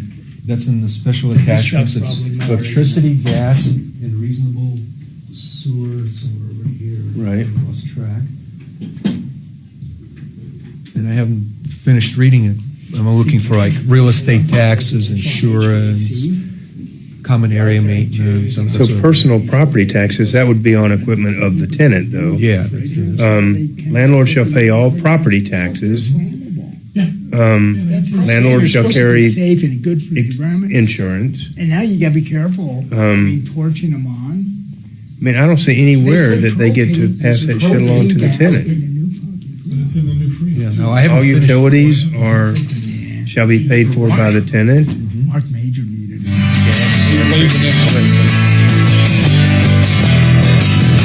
Good afternoon. we are trucking along here. We've got a few calls lined up, but we do have a couple lines open if you'd like to get in. The number here is 303-713-8255. And in the studio, we have Kevin Culkin. We have Deputies Bo and Dimitri. We just handled a fascinating event that Dimitri went through himself. And we've decided it was all his fault. And we decided that it was his fault for wearing a girly sweater. And that was the end of the case. It was closed at that point, you know. Sean, you are calling in about a commercial lease. You have provided us with a copy of the lease. Tell us what's going on. Thanks, Sean. Well, the building I'm currently leasing was bought by was sold and taken over in March of 26. Okay. And long story short, they're charging me a shared property maintenance expenses. Okay. And that's something that I have my original lease still through the previous owner. Can they just add that to it? Well, how long have you been in this property? It'll be 4 years next month. Wow. Are they trying to get you to sign a different lease to replace this current lease? No. They just added it. They sent me a statement showing that I owe like over $800 a month for property maintenance and shared expenses. Oh. So, Sean, I mean, everything in commercial leasing is going to come down to the language of the lease. And so I have reviewed your lease. I had Dimitri review the lease and taken a look at it. And as you know, there is nothing in your lease that talks about shared common area maintenance expenses. Okay. And so you can literally go back and say, show me where in my lease it obligates me to pay this. And you will prevail, most likely, but then you can probably count on the lease not being renewed, down the road. That will be kind of a deal breaker going forward, but it doesn't say that you have to pay that. I mean, it's pretty clear in here. If you look at the strict language of the lease, and it's a real lease. They have to live by it. They take the property subject to the lease. And so, presumably they had an opportunity to review the lease before they bought it. They're going to be held to it just like you are. Sean, did you get a chance to discuss this with them? Have you brought it up in any of your conversations with a new landlord? Yes, I just finally, there's been a whole issue with them not getting my rent checks in 3 different addresses, but I finally got a statement from them in my email, and I've been corresponding with her just today. I asked her about the charge, and she explained the common area charges for maintenance for the property shared expenses. This would include any weed control, landscaping, snow, water, sewer. And I had stated in the previous email that we had never been charged this before. So, well, the lease does say that I didn't want to. Yeah, hold on. The lease does say that removal of snow and ice around your space is your responsibility. Which we do. Okay. Which we do. So, yeah, and it hasn't, well, maybe it's snowed once since they took over in March. So, Sean, just a quick recommendation on your further communications with the new landlord. I would probably not say something like, hey, we never had to pay this before. I think the important way to put it is, hey, not only have we not been charged for this in the past, but the lease doesn't authorize you to charge for these common area expenses. It could be that the new landlord doesn't even know that this is not part of your lease, and they're maybe just accustomed to charging tenants for these common area expenses. And in this case, they may not have even read the lease. Does that make sense? Yeah, sure. Because to me, it's almost like if I was renting a condo or something, remember, a townhome, the way it's set up, because it's water and sewer charges. Yeah. And weed control. I mean, the difference is that we just got a parking lot. Yeah, in most commercial leases, the tenants, especially in a multi-tenant building, will share in their percentage of the common area maintenance charges and stuff like that, and can even share in, their proportional expense of things like insurance and taxes and everything else. So you don't have a terrible lease here in the sense that you're not being asked to pay for all of that. But it looks like it may be coming up for renewal at the end of 26. Is that right? Or July of 27? Is that correct? Yes. Yeah. So you may want to go into this kind of with the attitude that they're going to be able to renegotiate the terms come July of next year, and how you handle this negotiation will greatly influence the likelihood that you're allowed to renew that lease and or renew it on terms that you think are fair and stuff. But that's just a thought as you're dealing with this new owner. So sure. I appreciate the call, though, Sean. Sean, are you wanting to stay in this building another 4 years? Well, I'm getting up to. I'm around your age, so I don't know how much longer I'm going to go. But no, I was going to sign a new lease, but there's a lot of places around this area that are for rent that you know what I mean? Right. I'm just curious if you like that. That would definitely be a deal breaker. Right, because when you re-sign the lease, you're going to add this in there, this $800 a month charge. For sure. Yeah. Yeah. That's a fact, Sean. Hey, we appreciate the call today, and thanks for letting us take a look at it. Good luck to you, sir, okay? We are going to go to Jay, who is on the line with the question. What's going on, Jay? Yeah. Yes, ma'am. Yes, sir. I got a question. Is this a lawsuit? your topic. Remember the guy got killed on the DIA, the Frontier Airlines plane. He got sucked in the engine. Yep. And the people on board the plane are filing a lawsuit against Frontier. Is that a lawsuit? In my opinion, no. I know some of those attorneys. I'm sure. They're competent people that I respect in the community.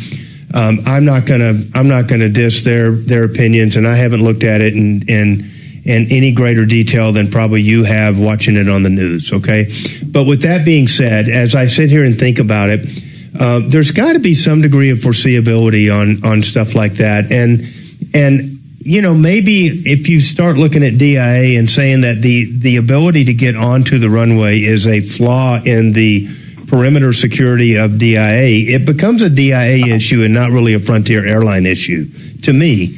Now, that I don't know any more about it than that, but what could Frontier have done anything different to avoid that accident? I don't know that there is anything. I think they did a great thing. They took control. They stopped the airplane and got all the people off safe.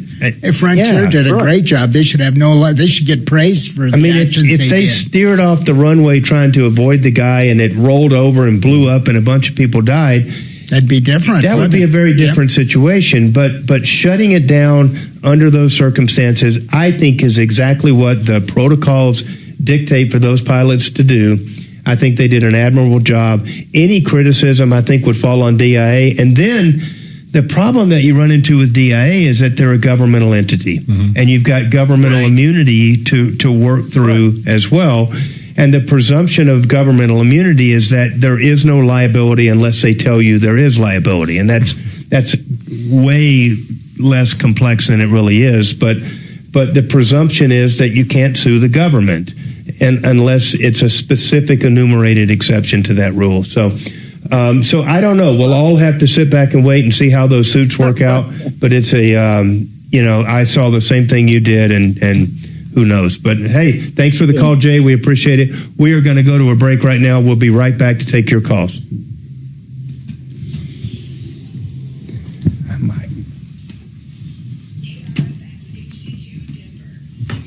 I wouldn't take those cases. Do you have the right to not be scared to get on a plane again in your life? I mean, is that the whole...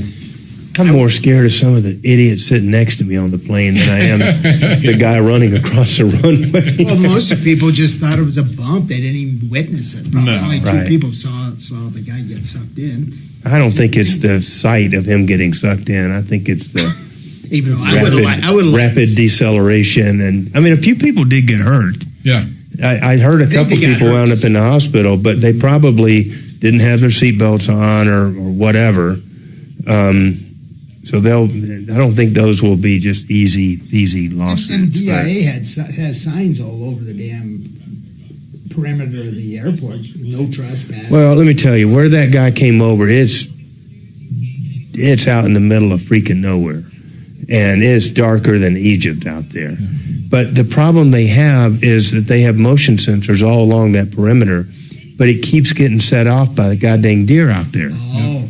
John, and so you get a herd of deer up there walking around, and they're like, oh, we got a perimeter violation on Sector 3, and they all roll out, and it's just a bunch of stupid deer out like there. The boy that cried wolf. So they get a little jaded to, like, oh, we got... Bo, would you go check on perimeter 3 again? And it's not like, oh my God, we've got to go out he there. stopped and got a cup of coffee and hit the head on the way out. Exactly. Pizza because it's just a freaking herd of deer. Yeah, and then they get out there and it's the deer, and it's like, shoo, deer, get the hell out of here. And they that's run where off the insanity comes in, because it's like, well, they should have known. Well, it's the first time in 50 years that somebody climbed the fence and ran across the runway. So wouldn't the guy that got killed be liable? Because he did it intentionally. Well, who's he going to? Actually, didn't wander. You're going to sue him? Fuck yeah, because he jumped macerated. Yeah, but he wanted to get macerated. Well, that's good, but he doesn't become he timed it right. He doesn't become a defendant anymore. He was trying to get on the plane. Oh, is that it? Yeah. He missed the. He missed the flight. Running after the train. You're just trying to, He was doing an O.J. Like Simpson. those guys at the Afghani airport when they were all. Oh my God. That was tough. Yeah. Don't you think he intentionally wanted to get sucked in? I have no idea what his. He was. I think they found a note and stuff. The guy was trying to off himself. And I want to die by. And he was not a normal guy. He had number of issues and stuff, so. He wasn't Kevin's drinking buddy after. So, I mean, you probably have a better chance, in my mind, of going back up the chain of how did that guy get his to the position of, everything else as opposed to. Who let the dogs out kind of thing. Who let the dog? Well, do you have to start where they're starting to get there? Is that possibly what they're doing, or would you not even include the airline? Well, maybe if the airline tried to non-party in those entities up the chain, maybe. I don't know. I mean, now you're getting into just really extenuated theories of liability. I mean, what's that ambulance chaser Ramos is one doing that lawsuit? Yeah. Well, good on him. In my opinion. I mean, maybe they know something about it that we don't know. You know? Yeah. I'm not the smartest guy in the world, and I've seen cases where I didn't think there was anything at all, and then they get a chunk. Turn into something. So yeah, seems like a heavy lift though. This one. It does to me as well. Yeah. Well, he got some free. But we get a lot of people that get injured at the airport through whatever falls. Tripping on things, getting on and off the planes and stuff, and people spill shit all the time out there and stuff. And, and I mean, I've had a few cases here and there, but. Airport related, John? Yeah. Oh, we should talk about it. But nothing like that,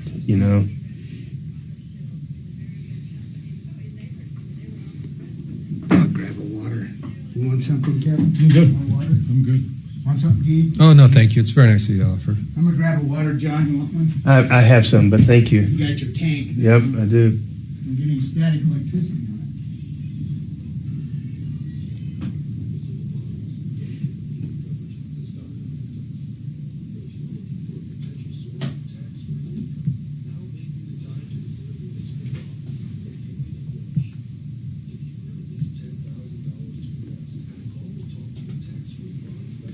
You got another stump the chump question there, Dimitri? I'm going to think of some. All right. So what kind of car did you get blown up in? Oh, that's when I had my Nissan Maxima. And remarkably, it survived the event. It just had scorched and melted gas door components on the inside. and that was pretty cheap and easy to replace. Those older Maxim is one of my favorite cars for a long time. Yeah, 96. I got 250,000 miles out of it. Yep, because it's big inside. Oh, yeah, it was a comfortable, classy-looking car, Yep. and it ran for 250,000 miles. Yep. That's where Nissan got totally stupid. Yeah, after they got sold to Renault, that was the end of Nissan. But back then, they were Toyota quality. Yes. They were all neck and neck, I Toyota and agree. Nissan. Yep, yep. It was burgundy with a light gray interior.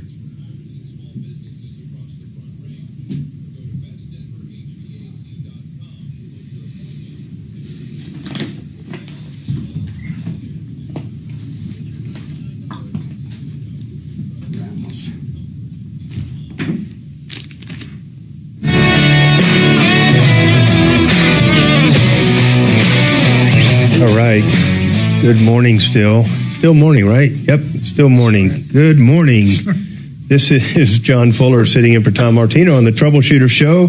We're glad to have you here on this beautiful Friday. It is car day. We have in the house Mr. Kevin Culkin of Sheridan Auto Tech. And Kevin is our resident expert on all things cars today. You're the entire car department today. We are the department today. Yeah, that's all the right. entire department. So get on the phone and give us a call. Area code 303-713-8255 is the phone number. And it doesn't just have to be about cars. We're here to talk about landlord-tenant situations, employment situations, getting scam situations, anything and everything that you come up with. We are happy to help. So give us a call. Dimitri, you had another question about your myriad travels and the potential liability that's associated over the years.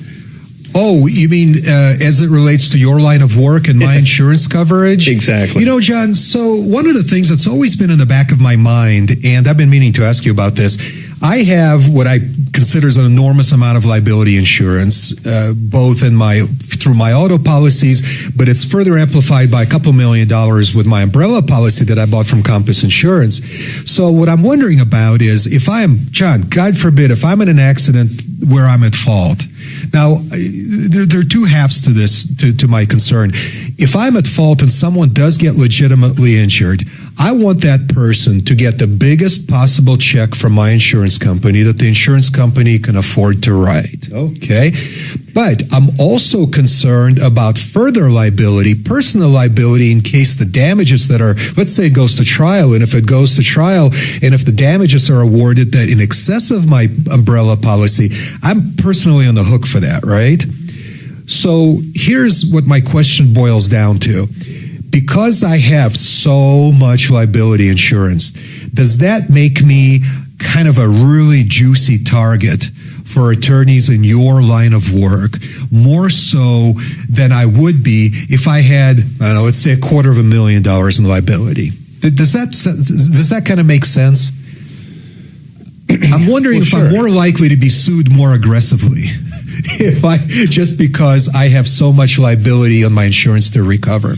Okay, so one of the things that I explain to clients all the time is your damages are your damages, okay? Mm-hmm. They don't become greater or lesser depending on the other guy's insurance. They are what they are. Mm-hmm. What we do with those damages may depend greatly on the level of insurance that you have. And so in almost every case, more so today than any other time, we have to consider the totality of my client's damages next to the assets and the person that caused that, okay? And so we may look at you and say, you know, this is a successful, you know, well-to-do guy that's got assets, but his single greatest liquid, if you will, asset are these insurance policies.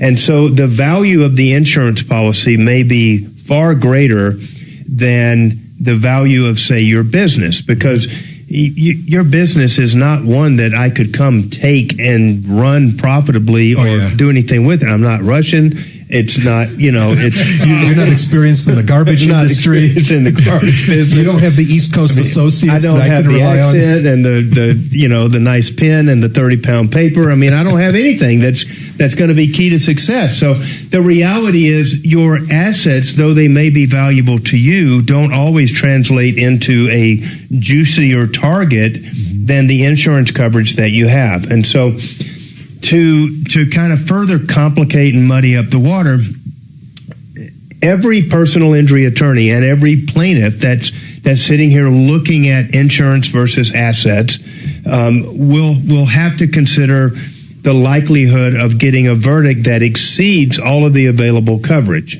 Okay, so in your case, if you've got a couple $1 million of umbrella plus some liability below, you're talking a pretty extraordinary case to get to $2.5 million or so. Is that considered a big case? Yeah, for okay. Sure. I mean, you got to consider the average case in Colorado is probably, I'm just going to guess, I don't even know what that is. I don't know that it's reported anywhere, but my guess would be $25,000 to $30,000. That's it? But think of how many little baby fender benders and stuff there are without catastrophic damages and everything else. The number of accidents where you've got the perfect storm, if you will, and I hate to say that, but the perfect storm between injuries and coverage that allows for an outcome of that size are just not that common. That's good to know.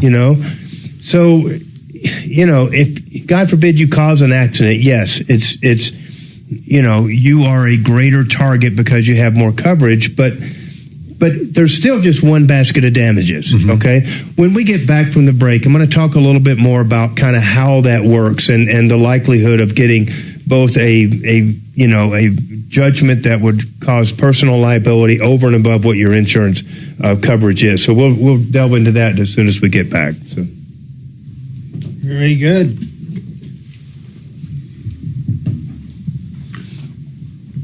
The pizza's here. Oh, cool.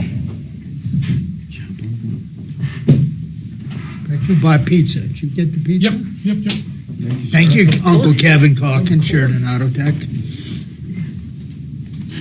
I have to bring my car over for some AC work.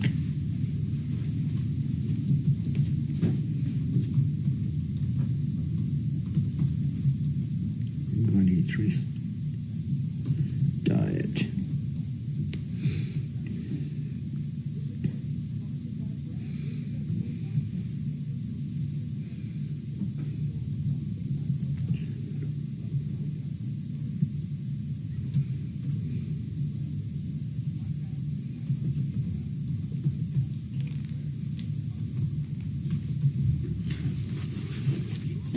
You're doing good, Dimitri. Oh, what a mess I got here.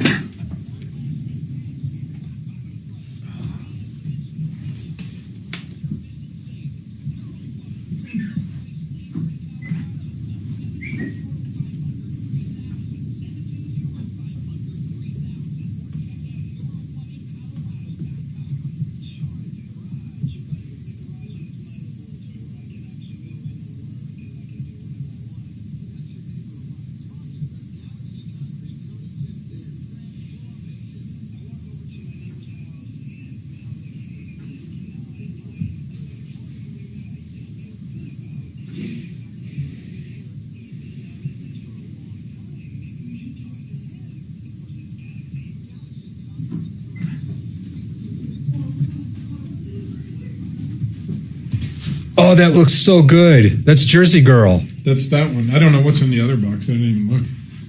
That looks fantastic. I'm going to go over there during the big break. Do you want to borrow my knife? Thank you for the pizza, Kevin. That's awesome. Oh, I'm going to. I just didn't want anybody to not be here, or in other words, nobody to be here. That's what I was trying to avoid in case Shannon. Spicy? I dosed up mine pretty good. Okay, so it's the jalapeno. Oh, it's 5 peppers. I'll put some of It's that. very flavorful, but it's quite spicy. Did you bring that, or did it come They with? steal it from the kitchen over here. Oh, cool. Dimitri calls it the millionaire's pepper. Yeah, that's like what millionaires use. Millionaires. Regular guys like me just have to use the free I should have a whole wad of it, you know? I agree. You know, I'm just so used to Dan Caplis's commercials with his $200 million verdicts that it magnifies the liability in my mind, thinking everybody gets $6 or $8 million from a car crash, you know? I wouldn't be here if that's the case. Yeah. Okay. You're like, I'm done. Well, ask that question, okay? Really? 'Cause I'll explain it. Okay.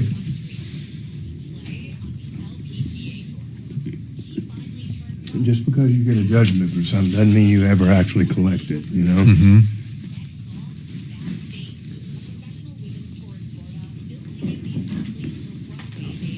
And specifically say that. But Dan says... I won't mention his company name, but I'll talk about the radio ads I hear without mentioning him, because I got nothing against them. It's just that that is really the genesis of my fear. Yeah. Is his commercials. No. But the negligence part of it is so significant, isn't it? I mean, you can be liable, but just the negligence is where the big money comes. Not really. Liable is negligence. Okay. Your negligence leads to liability. Once you're liable, you're liable. It's a matter of damages. The only time that the degree of negligence would really come into it would be if you were seeking punitive damages. Okay. And punitives are kind of a love-hate thing because they're not covered by insurance. And so you got a guy like Dimitri over here that's got $2 million in an umbrella. I don't want to claim punies. I want everything to be insurable, right? Because, God, wouldn't it suck to go in there and get a jury verdict that's like $50,000 in economic damages and $10,000 in property damage and $2 million in punitives because we think he's a real asshole, and you don't get any coverage. You don't collect that. You're like, all right, Dimitri, I need my $2 million. You're like, I don't have $2 million in cash laying around. I expected my insurance to cover that, and they won't cover it. So you have to be careful what you ask for. Is that dischargeable in bankruptcy? It depends. Normally, stuff that you cause injuries and stuff like that is not dischargeable. Wow. Even the punitive part. Wow, shit. So how long would I have the negligent part you could, but the punies you can't. Oh, shit. And not even all the negligence. There's if it's reckless, if it's intentional conduct, you for sure can't do it. But I think there's an exception in bankruptcy for injuries. I think there's an exception that keeps those in line. I'm not sure about that. So then I would have to go live in the woods for 20 years until the judgment expires? You and your armadillo milk coffee and all that kind of stuff, you know? They'll find me in the woods.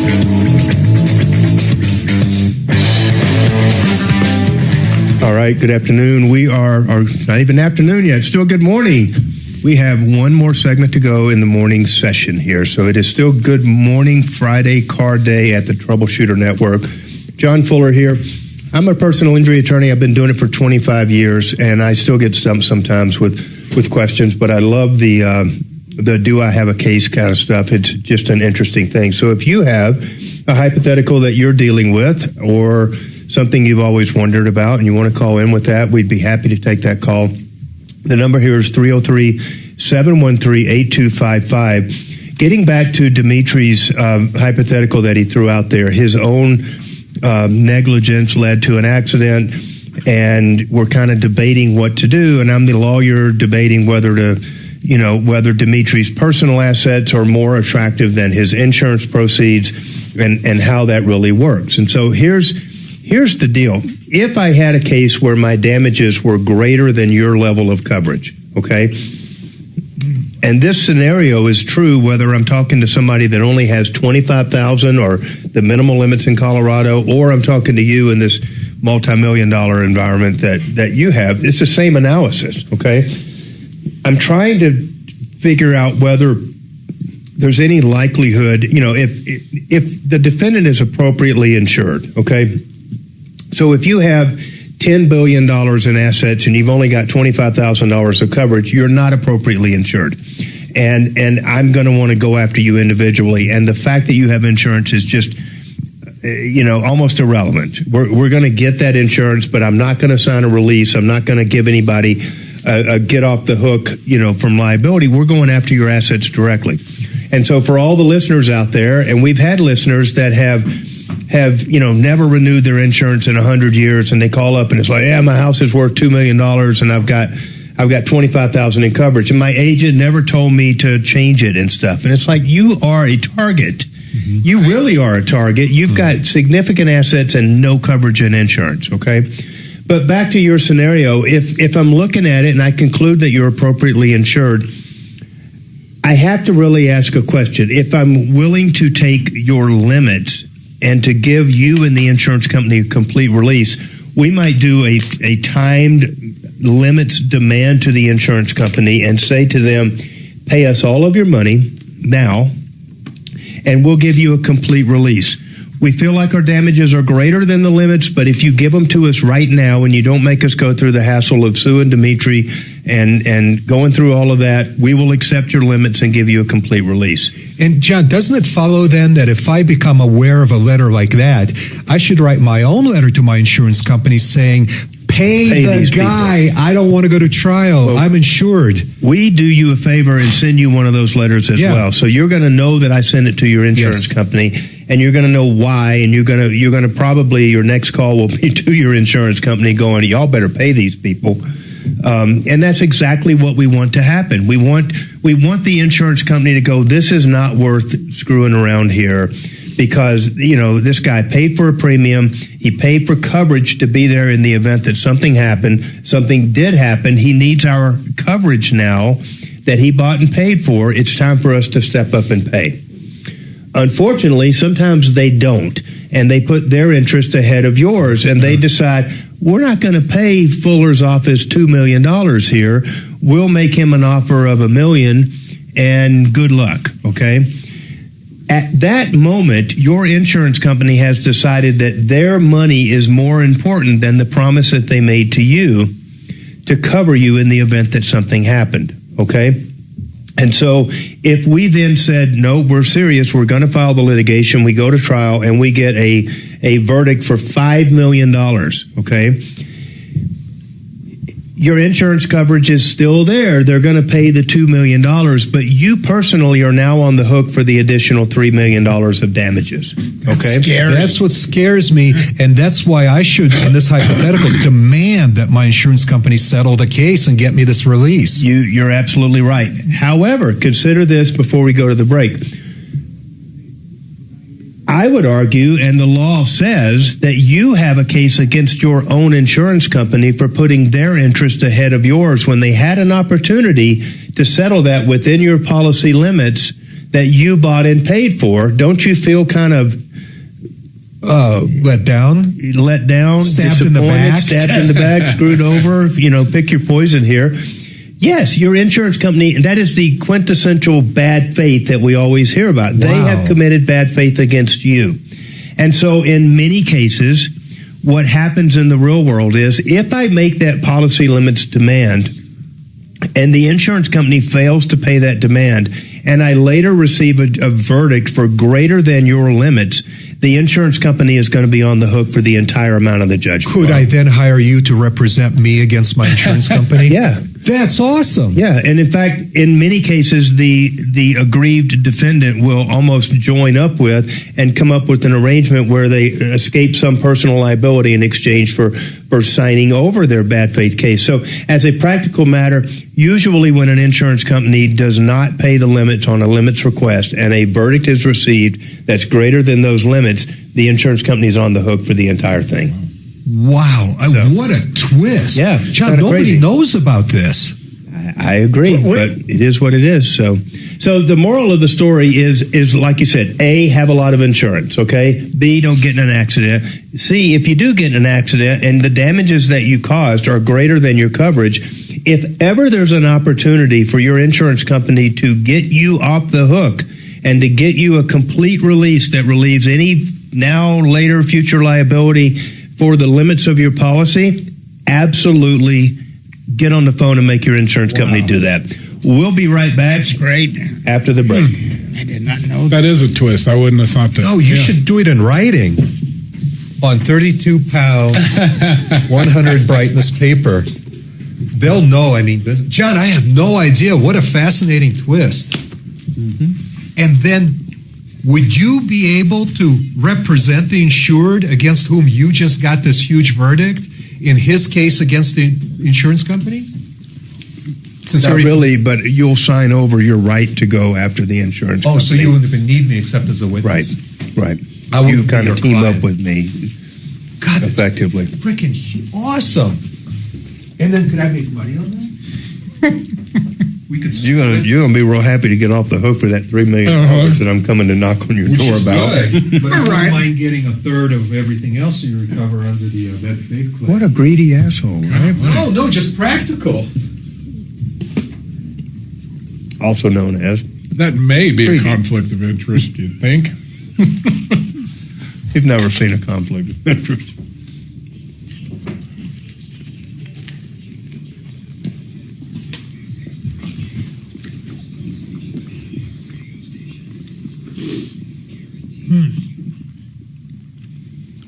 So, John, what's the letter called?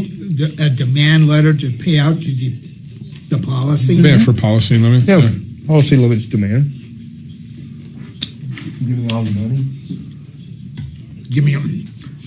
Have you been successful with that quite a bit, John? We do it every and do you get it more? Probably. We get policy limits. Right now, we get policy limits at about, I don't know, 60% of our cases, maybe And it's a done deal, and there's no quarter. It's good for everybody, isn't it? Yeah, but that's what I was talking about. It is, unless the policy limit is $25,000. That's what I was going to say. That's what I was talking about earlier. Things have changed to the point where medical bills are so expensive. Everything is so much more that the $25,000 limit is kind of the low-hanging fruit. And so And that's legislature that has to change that, isn't it? Yeah. But there's such a lobby behind, something like that no rogue legislature is going to come in and just say, we're going to raise the minimum limits to 50,000 or something. God, that'd be a godsend for Colorado. But they would lose their minds over what the rate changes would be and everything else. So it just never happens. Nobody's willing to No, because we need to keep affordability. There you go. That's that word again. And it all comes back around,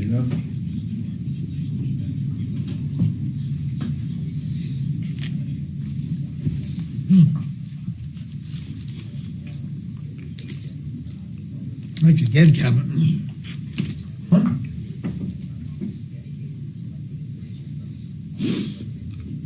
I won't put a cockroach on your windshield on the way. I just turned the wiper on anyway. I was going to get Michael Brown the other day, but he switched vehicles on me.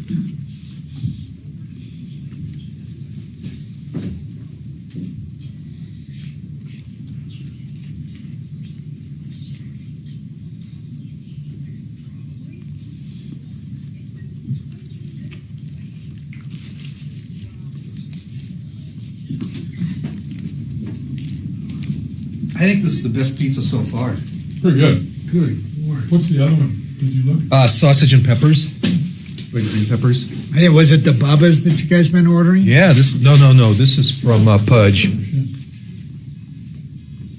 This is better than when at Martino's house. Oh, you think this is better than Pudge?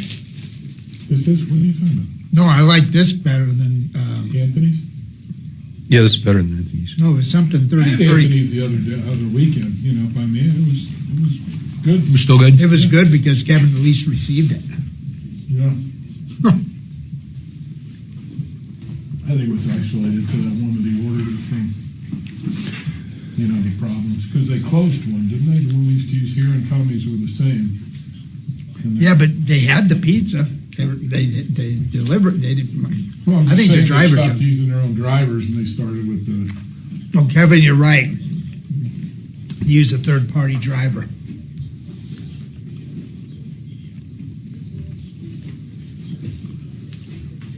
Kevin, thank you so much for the pizza. Yeah. It is very generous of you. Good. No, pleasure. I don't know if you saw that, John. We keep teasing Tom. He ordered a pizza, and the proof of delivery was a shot from the top of a pizza, like on the road. Still have On the gravel. On gravel. There's no reference to like a mailbox, That's awesome. address, a building. And It's just gravel in the picture. Yeah, we delivered it. See, I drove all around the neighborhood looking for it. Then I That is realized hilarious. it's just the over the garden. driver I like supposedly. it. Well, that's where GPS told me to leave it. Right?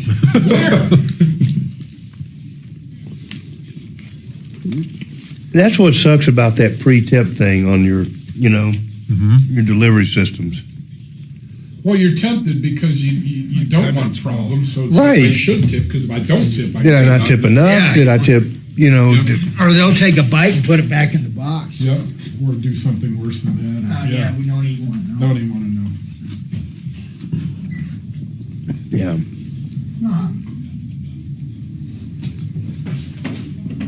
We ordered food. We were in the middle of Kansas or something, and when we're driving back and forth, we usually hit the hotel and we don't leave, and we order like Grubhub or something, you know. And this lady, we heard this clang coming down the hallway, and we're like, open the door. My Grubhub driver was like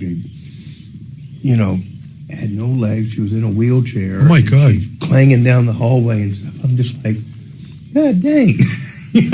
I got nothing to complain about in my whole life here, I was totally impressed by this lady. She got out of her van, all up in the hotel, through the elevators and stuff, to just go deliver a damn bag of food or something. Like, rock on, girl. No kidding.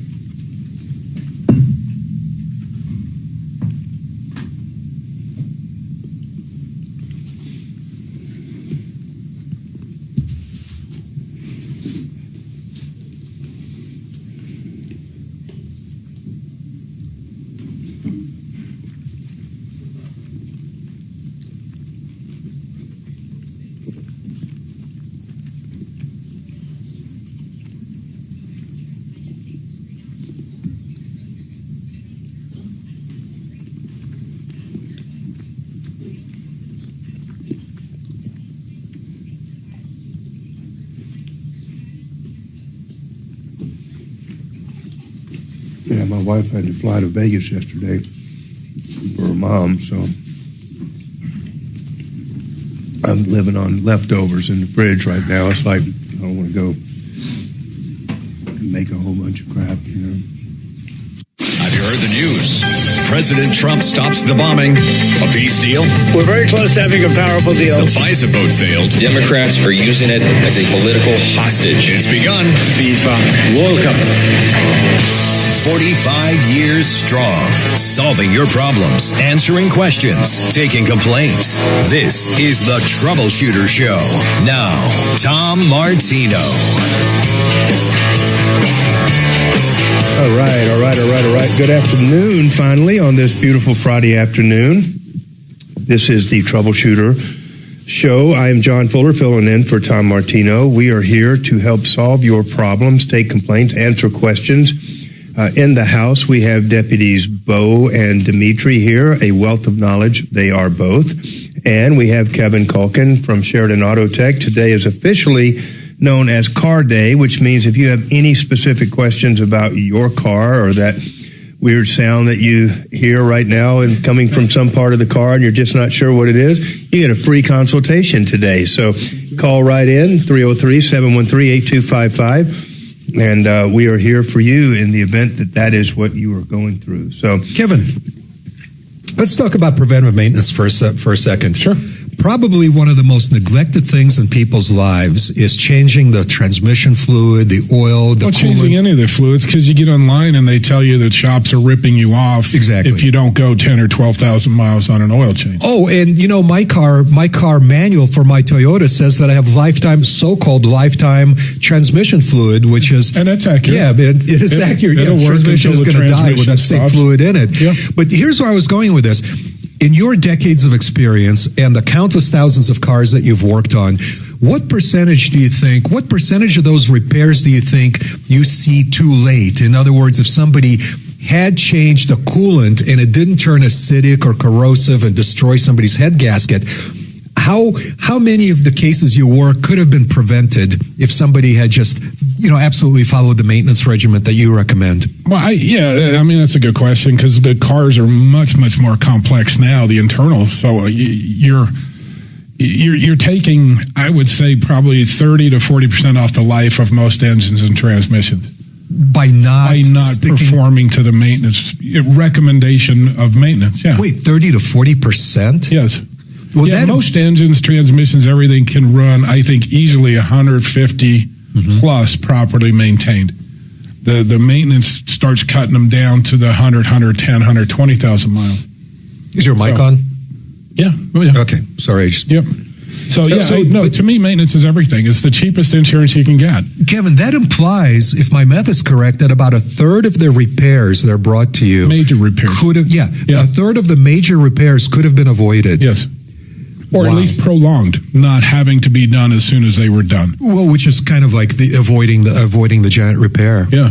So I have a question for you, and this kind of goes from broad to specific. I have a vehicle that has one of the Ford 10-speed. Yep. Whatever it's called, 10-speed, 10-gear. Yep. 10-gear. Transmission. Transmission. Yep. Yeah.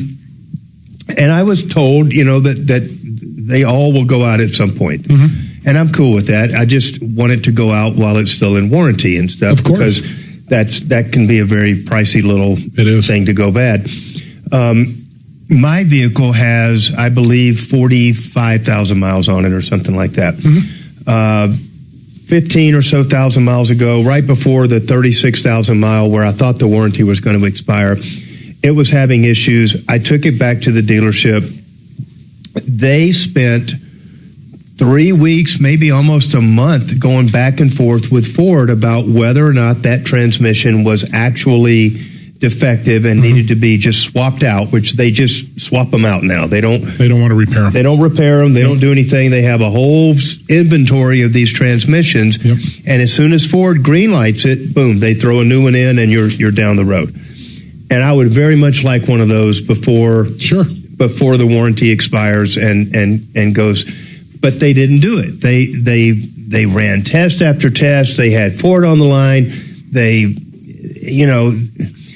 They just never could get the final approval. And so their eventual cure, if you will, was to do a total reprogram on the transmission, reduce it back to its like day one, no data, and that transmission apparently kind of learns as you go. Most of them do anymore. Yeah, they learn your habits. Yep. And so that's scary by itself. But my question is, that was a dealership that is a Ford flag dealership. I know that there is this issue called right to repair, and I don't have to use the dealership for some things, and I might have to do them for another. Can you talk about that? What is that something that you could take on that battle for me, or is that something that the dealership's got to do because it's that big dollar warranty deal directly from Ford? Under the Ford manufacturer's warranty, it's got to be through a Ford dealership, period. Okay. They won't even take a phone call from us. Really? No. So it would have to be an official diagnosis that comes only from the Ford dealer. Yes. But could you kind of nudge John in the right direction? In other words, can you look at it and say, look, the dealership is trying to do that. They want it. They want the hours. So he's not fighting the dealer. He's fighting Ford, and Ford's got so many warranty claims that they're pushing back on all of them. So they're just trying to kick it down the road. That's all they're doing. And admittedly so. Even the dealership's like, you'll be back. Yep. We know it. It's just a matter of when. Yep. And they're just hoping you'll be back after the warranty is expired and you'll write the $10,000 check instead of Ford writing. Right, yes. Yeah. I'm watching the clock. But yeah, we're running into that with all extended warranties. They're making this fight really, really hard for covers now. So what if it rolls over from the factory warranty over into an extended warranty? Because, even despite the fact that Tom thinks those are a ripoff, I knew about it going into it and was like, Well, but Ford's telling you there's nothing wrong with it, so it's not like you're committing fraud by getting the extended. No, that's not my question. Okay. If it does go over that line into extended, aftermarket type warranty zone, is that something that a other than Ford store shop like your own could do? You can, but what they're making us do now is tear it down and prove the failure. Oh. So if there is a failed part that causes the failure, it's covered. If it's a worn out part that's causing the failure, it is not covered. So they don't pay for wear out. They call for defect and damaged parts. So if I'm hearing you correctly, there's no way that would be worth your while to do that, right? Probably not.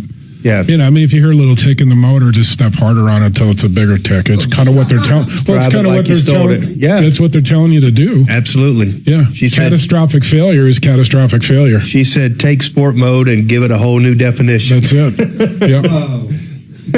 Well, I'm just saying what it is. But that's true, though, because, we all know, and nationwide, these transmissions don't have a very good track record. No. They're all getting replaced. Yep. What they're replacing them with, I think, is fine. They're improving. Yeah. Yes. Yeah. So I'm good with it, but just let's do it before the warranty runs out. Before the $10,000 check has to come out. Right. John, if you have, it sounds like you have an after warranty, a third-party product that you purchased on this. It's under the factory warranty now, but later on I do have an after. And that one Kevin could work on, right? And Kevin, you could then go to bat for John here and make a claim with that warranty company, provided that you found the point of failure. As long as the point of failure is a failure of a part. But that's what he's saying. He has to break it down completely to be able to fight that battle. Yep. And by the time you invest the time and money to take the tranny out, break it down, do all that, and then begin the battle, you've got a bay tied up this whole time. But then the adjuster comes back and says no. Right. And you're like, what do you mean no? Just no. The answer is no. Yeah. No answer, no anything. Get your checkbook no explanation, out, just a no. No, it's not. We don't consider it covered. What percentage of the cases does the consumer actually lose? What percentage of the cases does the consumer lose in a conversation like that? Half, 2/3? It's becoming more. It depends on the customer. Have you done your maintenance? Do you have the records? Do you have the proof that we need to keep fighting? Then that's less of a problem. And you just got done saying that a third of the repairs in your shop could have been prevented by maintenance. So doesn't that imply that at least a third of us don't do the maintenance that's required to be done? That's why the insurance is pushing back. And therefore, we're not going to be covered even with an after. It's not a no-fault claim. Right. You have to prove it. We will address this more when we get back on the other side. Let's go to a quick break. I'm halfway screwed by going over there 2 or 3 times and creating the paper trail of saying there were pre-existing problems with this, or. Well, yeah, but Ford said there wasn't, so, yeah. Ford said, I would like you stole it. That is so frustrating. Kind of a lead into the ladies. Mm-hmm. He has the one. Did you get a hold of her? Is she going to be able to call in? She's supposed she's on the road. She is going to call him. Okay. So, John, what third-party warranty do you have? I don't know. It may even be a Ford extended warranty. But I can't remember. It probably was. It's not Car Shield. No.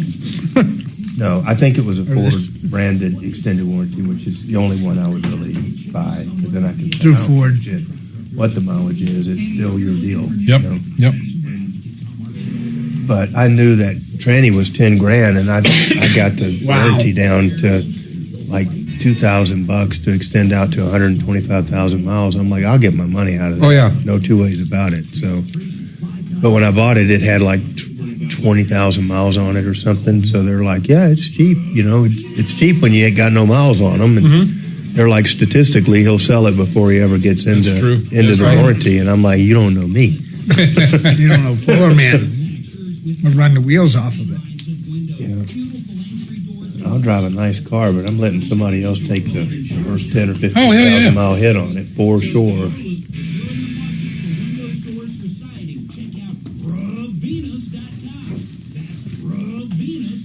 Kevin, this pizza is such a happy place for me, thanks to you. It was great. It hit the spot, I have to tell you. I will not be eating dinner tonight. Right? That's what I was telling Dean. My wife is out of town. Her mother is trying to, I don't know what she's trying to do. She's trying to get you to move, John? No. She's not long for this world, I don't think. Sorry to hear that.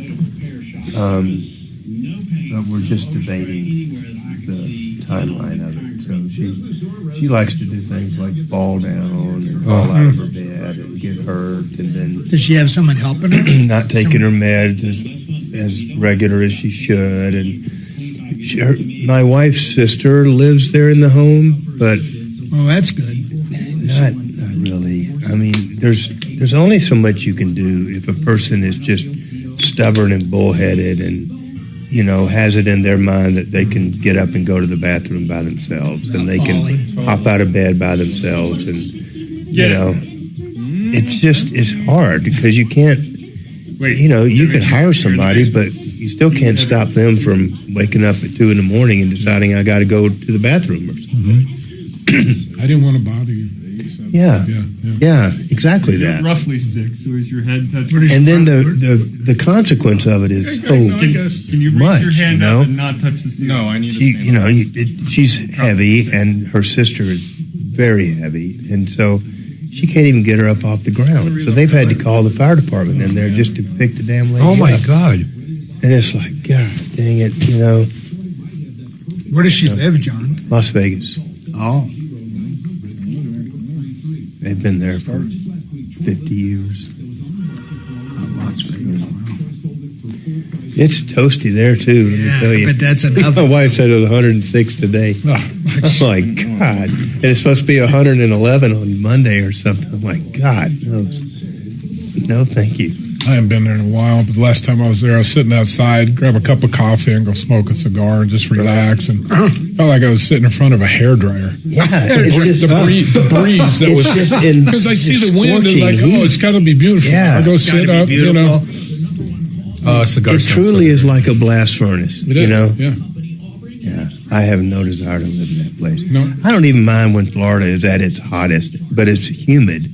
It's not like it's super comfortable, but it's not that blast furnace. No, but it's still tough. It's tough, but it's never 111 in Florida It ever. feels like it does some mornings. I thought I'd go out on my folks' porch, because the morning's cooler. No, it's not. It's the exact same temperature it was at 10 o'clock yesterday. She said it was like 89 this morning when she walked out of the house at 7, and all the news channels like, if you want to walk your dogs and exercise, you need to do that early. It's like, we're beyond that at 89, okay? Tell the dog to go sit on the couch today. It's not going to happen. What state is that in? Nevada. Oh. Yeah, the desert. Utah, where? I have a cowboy hat. It's in my Forerunner. Yeah, but what? Cowboy hat.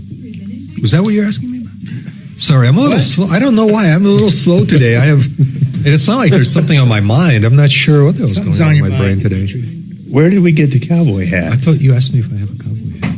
Cowboy boots. No, I said something about like your an hour boots. ago, the boot thing, Yeah, the boots was a long time ago, but the rub the dirt on and put your boots on. That was, I don't think so. A cowboy hat would really mess up your beautiful locks of hair, though. It totally does. It totally does.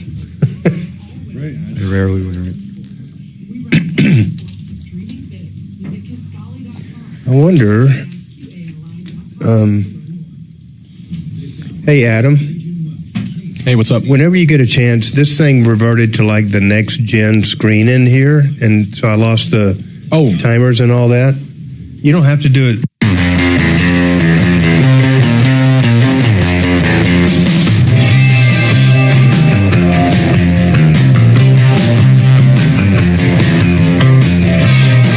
Good afternoon, John Fuller here, back with the Troubleshooter Network, and we are trucking through some interesting issues. So, Kevin, along those same lines of dealing with warranty, kind of issues that some have to go to the dealership, some do not. The advanced driver assistance systems, all those the ADADs, they call ADADs, it. Yep. Yeah. What are ADADs for the listeners?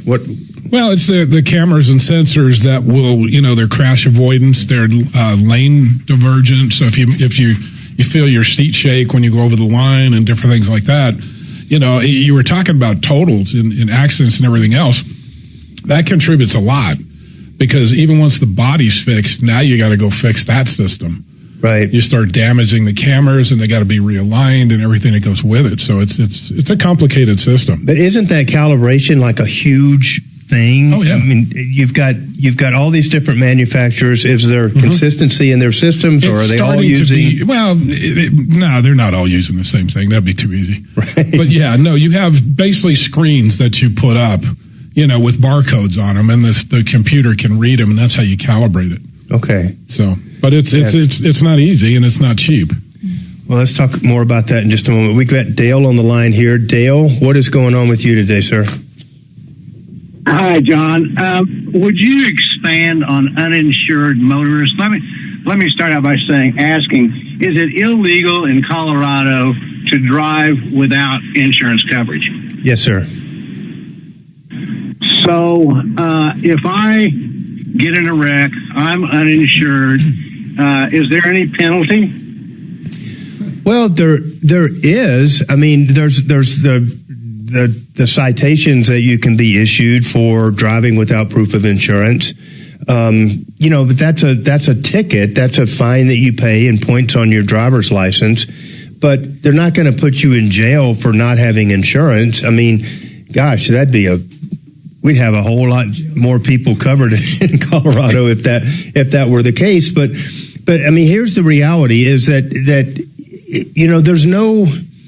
Listen, if you get in a wreck and you hurt somebody, and you're liable for it, that person has to decide what to do about their damages. And though many people would like to go and get a judgment, and they're going to chase you down for life, the reality is that just doesn't work. You've got a judgment, you've got to garnish it. You're gonna have to track the person down, find where they work and where they bank to file those paperwork, and then hopefully they can garnish your paycheck, and you get $13 a pay period for the next 7 or 10 years, and they've changed jobs 4 times. I mean, the reality is that that's not a good plan. And so the only way to protect yourself and your family is to have adequate amounts of insurance on the uninsured motorist part of your policy. You'll see that some policies refer to uninsured and underinsured. They're synonymous. They mean the same thing. It's just that portion of your policy that provides coverage for you and your family that is over and above whatever the other guy had, if any. Does that make sense? It does, very much so for the individual. I'm talking about the broader picture and where the state comes into account here. Tell me more about that. To me, illegal is illegal. If I get caught drunk driving, I get a penalty. If I get caught twice, the penalty goes up. If I get caught a third time, I'm in serious trouble. If I'm driving uninsured the first time, as you say, you can chase the guy, but there's nothing going to happen. The state doesn't do anything but issue a ticket. What about the second time? What about the third time? I'm interested in getting the uninsured motorist, which is illegal, off the road. Hey, you're preaching to the choir there, Dale. We'd all like that, but the reality is that they're not. And so, I said earlier, and to me, there's not a lot of difference in being uninsured and having the state minimal limits. They're both just a paltry sum of money. 66% of the people in Colorado have either no insurance or the minimal limits.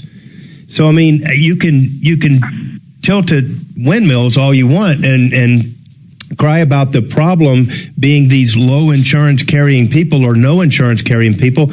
I'm good if you want to throw them in jail, but it doesn't help my client that got injured when they got in the accident. And I can't tell a client with a straight face that we're going to go through the restitution process and we're going to get a court order and, man, we're going to go after that guy and we're going to get your money, because here's something else to consider, Dale. If you throw them in jail, then they really can't pay any damages because they're in jail.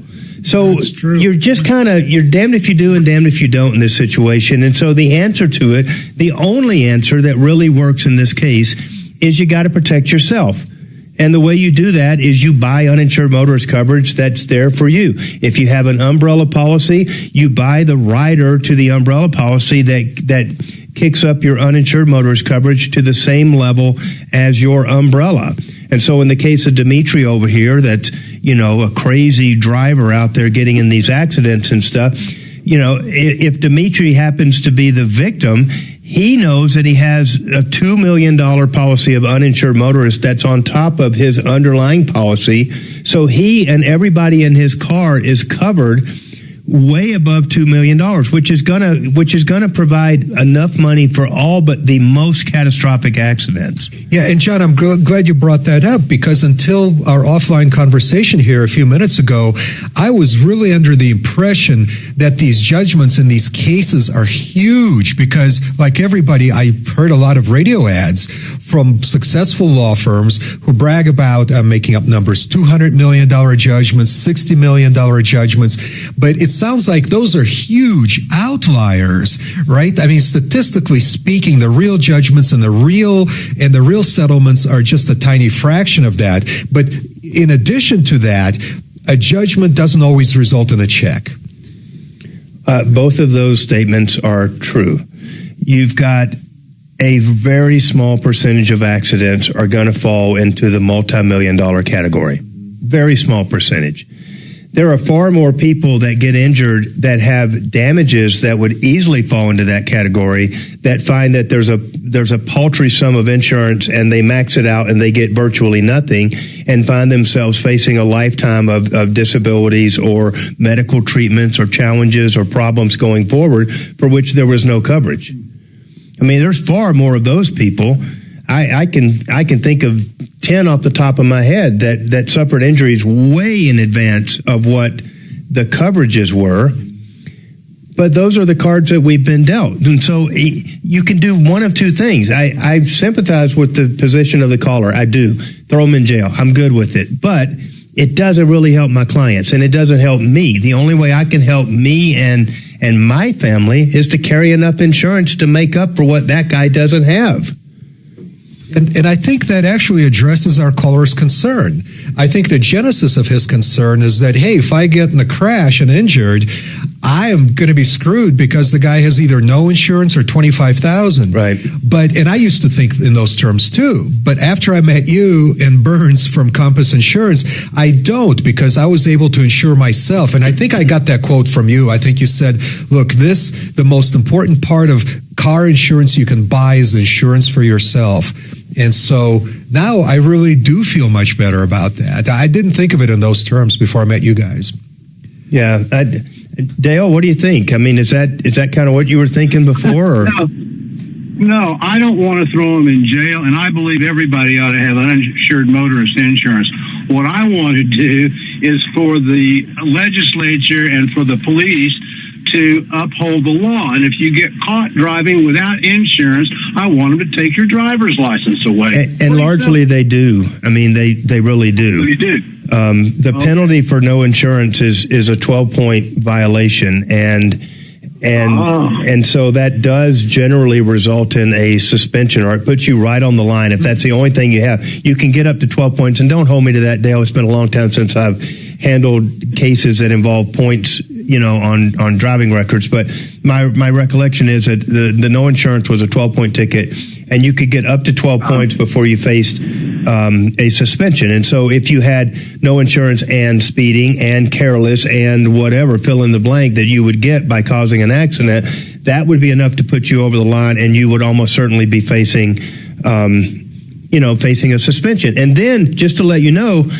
the DMV has procedures in place where once you've had a conviction for no insurance, they make you do something called an SR22, which is an extra little kicker you have to buy from your insurance company that kind of prepays for a monitoring or a ongoing reporting of your valid insurance to the state. So they go, fool me once, shame on you, fool me twice, shame on me, or however it goes.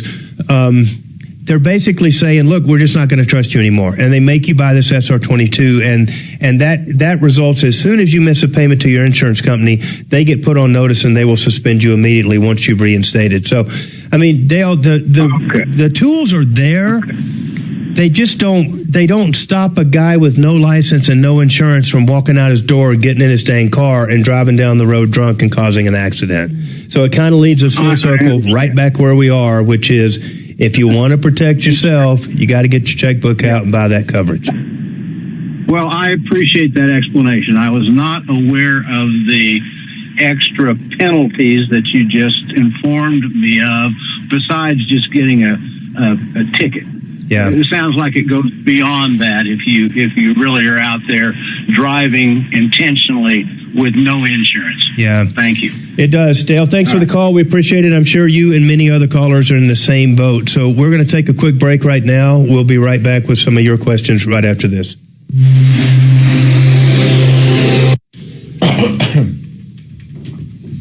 I got to look at mine. I didn't know you could tie the uninsured motorist to your umbrella.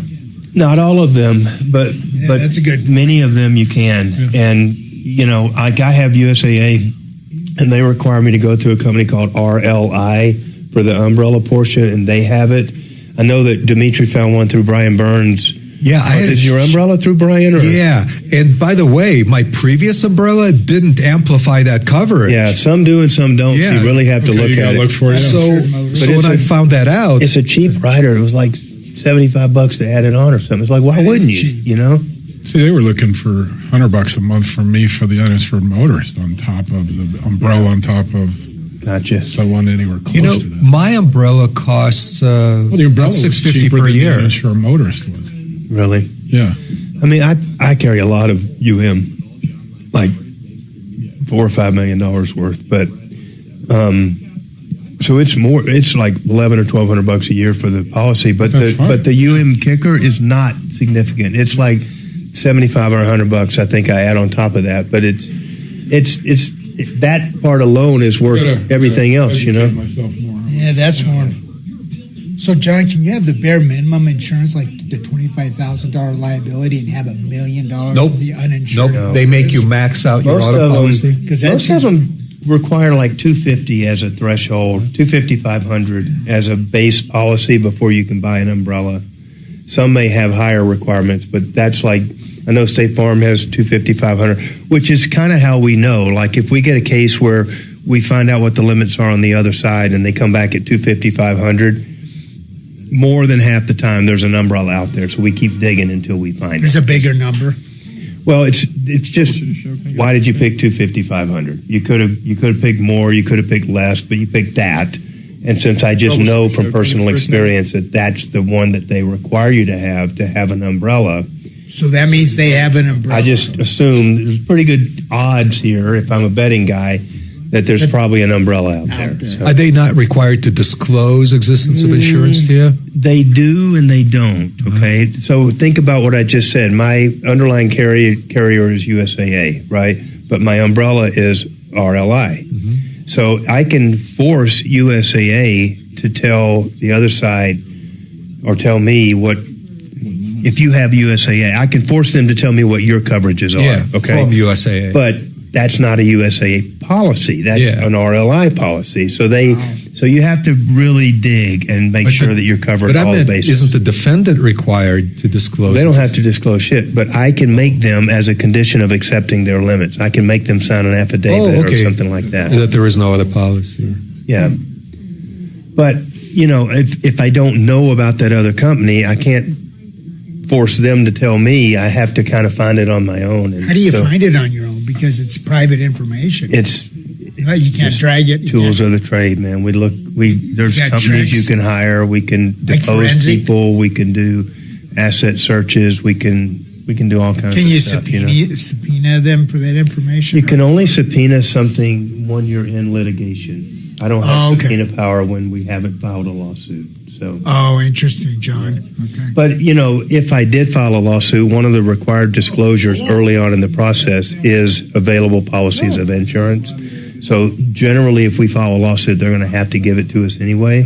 So we would find out about it. But if it's pre-litigation and we're searching, because, if I have a case that's going to pull all the money, I don't necessarily want to go and file a lawsuit on it if I can, Right, if you can max it out from just the policy limits. Like we had a case that was, dude had $50,000 of coverage. I kind of figured out that he was coming from the bank when the accident happened, and I assumed that he was maybe there for his business. that he owned. It turned out he was. Well, not like So Sam, we ended up getting another $1 million from the business insurance because he was there transacting business on behalf of his company. You got $1 million? So- So we got $1 million and the 50 and stuff. So, but those were two separate policies and stuff. But we, were able to take a $50,000 case and make it into $1 million plus. Because that was good Super investigative techniques, John. Yeah. But it's just kind of intuition. You're like, I wonder why he was there. Come pick up kids. Like, huh? Yeah, coffee. At the Sounds bank good. at 10 o'clock. Yeah. I'm too full on already. Tuesday. Who's at the strip club at 10 o'clock? Dimitri. Looking for some snow. Looking for some snow His action. cowboy boots. Yeah, with his boots and hat on, with his perfect hair. Who wants coffee or water? Thank you. I'm good right now. Okay. Thanks. So.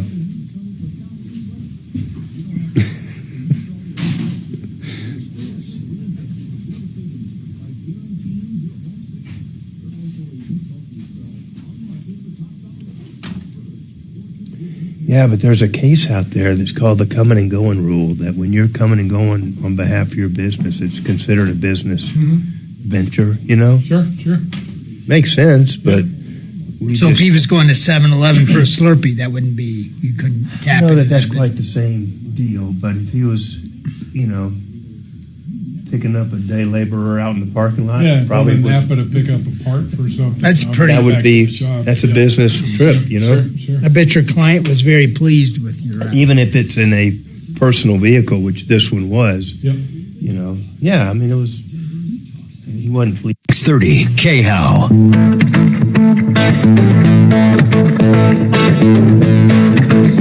All right, good afternoon. John Fuller here. We are rocking and rolling here. We're talking about a lot of interesting stuff with insurance and lawsuits and claims and damages and all that stuff. And all that stuff is the kind of stuff that I deal with every day. And I would so much rather spend a whole afternoon explaining how things work and educating the listeners and having people to have the right insurance so that, God forbid, if something does happen, you've got the right coverage and you're not operating from these total misconceptions about what the role of insurance is or the role of the other driver when something bad happens. I can't tell you the number of people that come in and will say something like, I got an umbrella, I got $1 million of coverage, umbrella. And it's like, yeah, but that's liability coverage. That doesn't help you unless you were at fault for the accident. I think we're all guilty too of price shopping. That is, you make a phone call and he can save me $50 a month, and it's not exactly what I had before, and I'm going that way. we were talking about that yesterday in the sense that, I've asked people that are agents and stuff, like, why in the world would you ever sell a policy that didn't have MedPay and uninsured motorists on it? And the short answer, not to rehash it, we've got a couple callers on the line, but the short answer was, John, I get price shopped on everything. I'm an agent. I'm a dying breed. I'm a dinosaur here of an actual person that deals with a client. But my clients aren't just dealing with me. They're online getting quotes from Progressive and Geico and whoever else. And it's the check the box syndrome. Do you want to pay extra for this and extra for that? And they're like, no. If it's not mandatory, I'm not going to buy it. Exactly. And so they get a price quote that's just ridiculously low. But it's only when they walk in my office and say, I've gotten an accident, that they really find out what they don't have for coverage, And so that just happens over and over and over again. And I don't know what the answer is. I hope that we're able to educate people. That's the key, is understanding what teach you're people paying what for. to do. Yep. Marvin, you're on the line with a question. How can I help you? Yes, I had a question. I'm an over-the-road driver, so I'm on the road all the time. Yes, sir. And is there? I work for a company. I know I'm under workman's comp and everything and stuff like that. But is there something that I can add to my insurance, or is there a different insurance or anything like that? Say if I did get in a bad accident of some sort, would only workman's comp cover, or is there something other that I could help cover myself, is what I'm getting at. Great question. You drive a company vehicle, is that right? Yeah, a big rig. Okay. But you don't own the tractor. The tractor's owned by the company, is that right? No. Okay. No, correct. All right. But what I'm getting at is, if an accident, drastically happened, I'm with you. I'm with you. Some of this is very expensive. I agree. I'm with you completely. I just wanted to make sure that you weren't the owner of the tractor. So here's the deal. You're absolutely right. If you get injured in the course and scope of your employment, you are you're covered by workers' comp, and workers' comp is going to be primary for not only your medical care, but also for your lost wages. They will pay you a percentage of the amount that you earn on an average weekly basis while you're unable to work. And then as you are able to come back into the workforce, they'll either accommodate some deficiencies that you have or shortcomings, or, you're able to get back on the road at some point. I get it. The problem with work comp is that work comp never, even if they settle your case at the end, they never pay for things like pain and suffering, loss of the enjoyment of life, quality of life, those kind of issues that we go after on the civil side. They're only really paying you for your medical care that you had up until that point, and they're paying you for your average weekly wage, that portion of it which is lost by any lingering disability or diminishment of your ability to work in the capacity that you did before. So it is not a very fulfilling outcome through the work comp process. Two answers to your question. I have had cases where the employer, even though they pay for work comp, also has uninsured motorist on their company policy. And I have had cases where my client has gone completely through the work comp program, and then we have achieved a settlement from the uninsured motorist coverage that they had on the company auto insurance policy. And so some companies will carry that. They don't have to carry that, Marvin, because it's kind of redundant. They're already paying for work comp, and there's no real reason except out of the kindness of their heart that they would pay for it for uninsured motorists, but some do. And so that would be the first place that I would look. Secondly, is I would look to your own insurance policy for the vehicles that you own and cover, because many of them, and you'll have to talk to them to make sure that you've got the right coverage and maybe even shop around, but you need to make sure that your uninsured motorist coverage would cover you for a on-the-job accident. Some will and some won't. It will come down to the policy definitions in the policy for the carrier that you have. But if you have that coverage and it's uninsured motorist coverage, here's the thing that you need to know, which is really cool. For every other type so let me just back up a little bit. If you're injured in this accident and it's the fault of somebody else, you have the right to bring an action that we call a third-party comp case. And that means you're going to treat through workers' comp. You're an injured worker just like any other worker, but I'm going after the other vehicle that caused the accident and caused you to get hurt, okay? And we may very well recover from that person, but when we do, I am going to have to deal with, on your behalf, a something called subrogation on behalf of the workers' comp carrier, because they're going to want to get paid back. And so if we go out and collect, say, $1 million, but you had $500,000 of medical treatment, they're going to have their hand out and want to get paid back out of that $1 million that I collected for you, okay? Right. If we had an uninsured motorist policy that was on your own policy, guess what? Workers' comp is not allowed to subrogate against that. And so once again, the workers' comp or the uninsured motorist policy may be the only coverage that you have to really fall back on for those intangible and really important losses that you suffer in this. So I would check with your carrier. I would check with your policy. I would make sure that you have that coverage. And really, for a guy like you that's, man, you're out on the road every day, that's the most important coverage that you could have. Max it out, protect you and your family, and you'll be in good shape. Okay. Yep.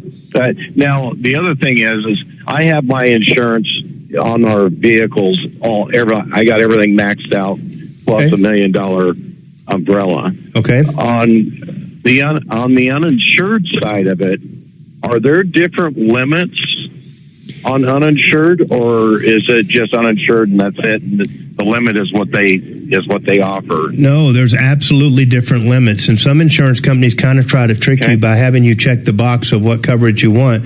And one that starts with and rhymes with Progressive is very well known for sending out a letter that says, Marvin, you don't have to have this same coverage here. You can opt to get lower coverage. Just check one of these boxes here, and we'll be happy to write that up for you. And the reality is, the only reason to have those higher coverages is to open up the ability to buy extra. That's not the only reason, but you want to buy as much UM as you can. So you would never want to get less than the amount that they will let you buy. The other thing that you just mentioned, an umbrella. I'm sure you heard us in the former segment, but make sure that as a rider to your umbrella policy, you've got an extra UM rider, which means that they'll also pay out that full $1 million in uninsured motorist coverage if you are in that situation. So if you do that, Marvin, you should be as well protected as you can be in these crazy roads, and I really appreciate your call. So we're all right. Thank you. You bet. We're going to go to another break here. Hang tight. We'll be right back.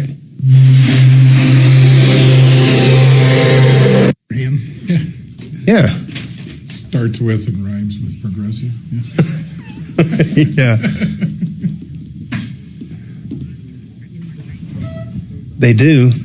I mean, they send out his freaking letters that are like, they're trying to limit their exposure to every single thing. I know, but you're selling the policy, so price it where you're going to make a profit. Actuarially, they know exactly what the odds are of them, incurring that loss. So just price it. Don't try to cheat people and screw them over. So listen, John is the guest is our guest filling in for Tom right now while he's taking a couple of days off. Did you want to talk to him? He's doing great, and he can try and help out with this. No, it's just me. But if you do choose to go talk to John, it would be on air, yeah. Are all insurance companies pretty much the same when you're dealing with them? I mean, there's not half of them are like incredible, the other half suck. They're all they're like kids on a playground. There's always one or two that are acting up. Acting up. They're a pain in the ass. And the others behave. Yeah, the one that got whooped yesterday by the principal is probably going to behave pretty well out there for a day or two, and then there's another one that moves into the terrorist category. They sometimes it's even the adjusters. We do a lot. We do insurance work too. Yeah. Some of them are just I'll tell you what. So we're just on a small break right. You would think it is. What? Oh, really? Okay. Yeah. I agree. Maybe they get a commission off of it. No, that's the way they act. I'll put you on that. It's like you can't find a used one. Yeah. Dude, the new one's $49. Why do I want to find a used? Hey, the goddamn $49. Come on. Wow. Yeah, I don't have patience for that kind of shit. It's just, nope, it's like we're going to just be stupid, Not me. I'm not the one. I just want someone to help me. Yep, I can give you. I'm trying to get you. Trying to help you by telling you I can't help you. So I would actually be improving my position in case of a future bad faith claim by immediately and often demanding that my insurance company pay. I would love you as a defendant if you would do that. But wouldn't it be to my ultimate benefit? Yeah. If I just keep writing, demanding. Absolutely. In fact, many times we will demand that the insured get independent counsel to hopefully tell you that. Wow. Okay. And explain to you that you have rights here and you need to be. Yeah. It's not, you guys aren't really on the same side. You want the protection that you bought and paid for. Yeah. So a lot of times independent counsel is the only way they ever truly hear that message. Because, independent counsel uses the key phrase of... It's like a class president. Well, if I'm an independent, I'm going to tell you straight up, look, dude, your insurance company is not your friend. Yeah. They are putting their... Well, the bad faith starts. They're putting their interest ahead of yours. Okay. Do you want me to start making those calls for you for $50? He's always got an angle. So it's just bred into him. He can't not do it. The garbage business is tough. Guy's got to have side work. I know a guy. It's the guy selling trinkets on the beach. He's always got some kind of angle coming at you. Hey man, where are you getting those trinkets? Yeah, I can undercut. Yeah, I got a guy. We got a guy, yeah. I know a guy. It's not stolen. It fell off a truck. Yeah, It fell off. Yeah. It lost and found. I used to, my first really good profitable business was, I was selling used traffic lights. You were? Stolen. Nationwide. No, they weren't stolen. I mean, like the ones out in the lightly street, used, the yellow? okay? Yeah, I was selling you the yellow, Which are the those? big yellow. Yeah, it was I never knew it. I always wondered what right they after were. I Who graduated. has a used traffic light? I know. Yeah. I shipped them all over the country. Hey, Where did you wanna buy a it? yellow light? Steal by used traffic light. Place your order. lightly used. The yellow one does. The yellow light doesn't work. You got the jacket. You open it. No, I shipped out tons of them. I was getting them for free from the city of Lakewood. Really? You're getting them free? Yeah, because they were. I was driving by one day and I saw they had them piled up like cordwood. And I pulled in. I said, "Hey, what are you guys going to do with these traffic lights?" Because I thought I'd scrap them for aluminum. And the guy goes, "Oh, we're just waiting for the garbage company to send roll-offs." Well, funny you should say I that. said, "Hold on, I can get rid of them for free." Guy says, "Help yourself." And I kept making trips back and forth. Because you're big. Yeah. How big are Much you? bigger than you think. They were this long and maybe this I fat bet they're around. heavy too, aren't they? Yeah, that's why I wanted them for the aluminum. But I was selling them. Lincoln. Yeah, I was selling them for $150. Oh, they're made out of aluminum? Yeah, they're aluminum. I didn't know so that. they don't rust. Oh. And my cost was zero. So profitability wise, that was awesome until they ran out. Well, who the hell would traffic want lights. to buy a used one? Oh, bars, student centers, individuals. And put did them you in their basement. advertise them like on a Craigslist? On the internet. That was before the web, so it was on Usenet, which was all like bulletin board. Dimitri, I didn't know that about you. That's interesting. Yeah, I called it American Traffic Control, ATC. And every morning on the way to work, I would stop at the post office. I drove a Sentra in those days, so I could only put one at a time in the trunk. Team FIFA World Cup. USA, Paraguay from LA. 7 p.m. tonight on 630 KO. And the iHeartRadio app. All right, good afternoon. This is John Fuller filling in for Tom Martino on the Troubleshooter Network, and we are going to go right to the phones here. We have Mary on the line with an issue about a dealership. What is going on with you, Mary? Yes, I had a problem with my Kia Soul after a recall item. I didn't know that was what was causing the problem at the time, but it wouldn't turn on and off right, and it would stick. The key would stick in the ignition. At one time, the fob broke in half, and the key was in the ignition, and the fob part was broken off, and I had to get a needle nose pliers. And anyway, it'd been months of this, and I didn't put together until I brought it in early. I believe it was late February, maybe early March, the Saturday right around there.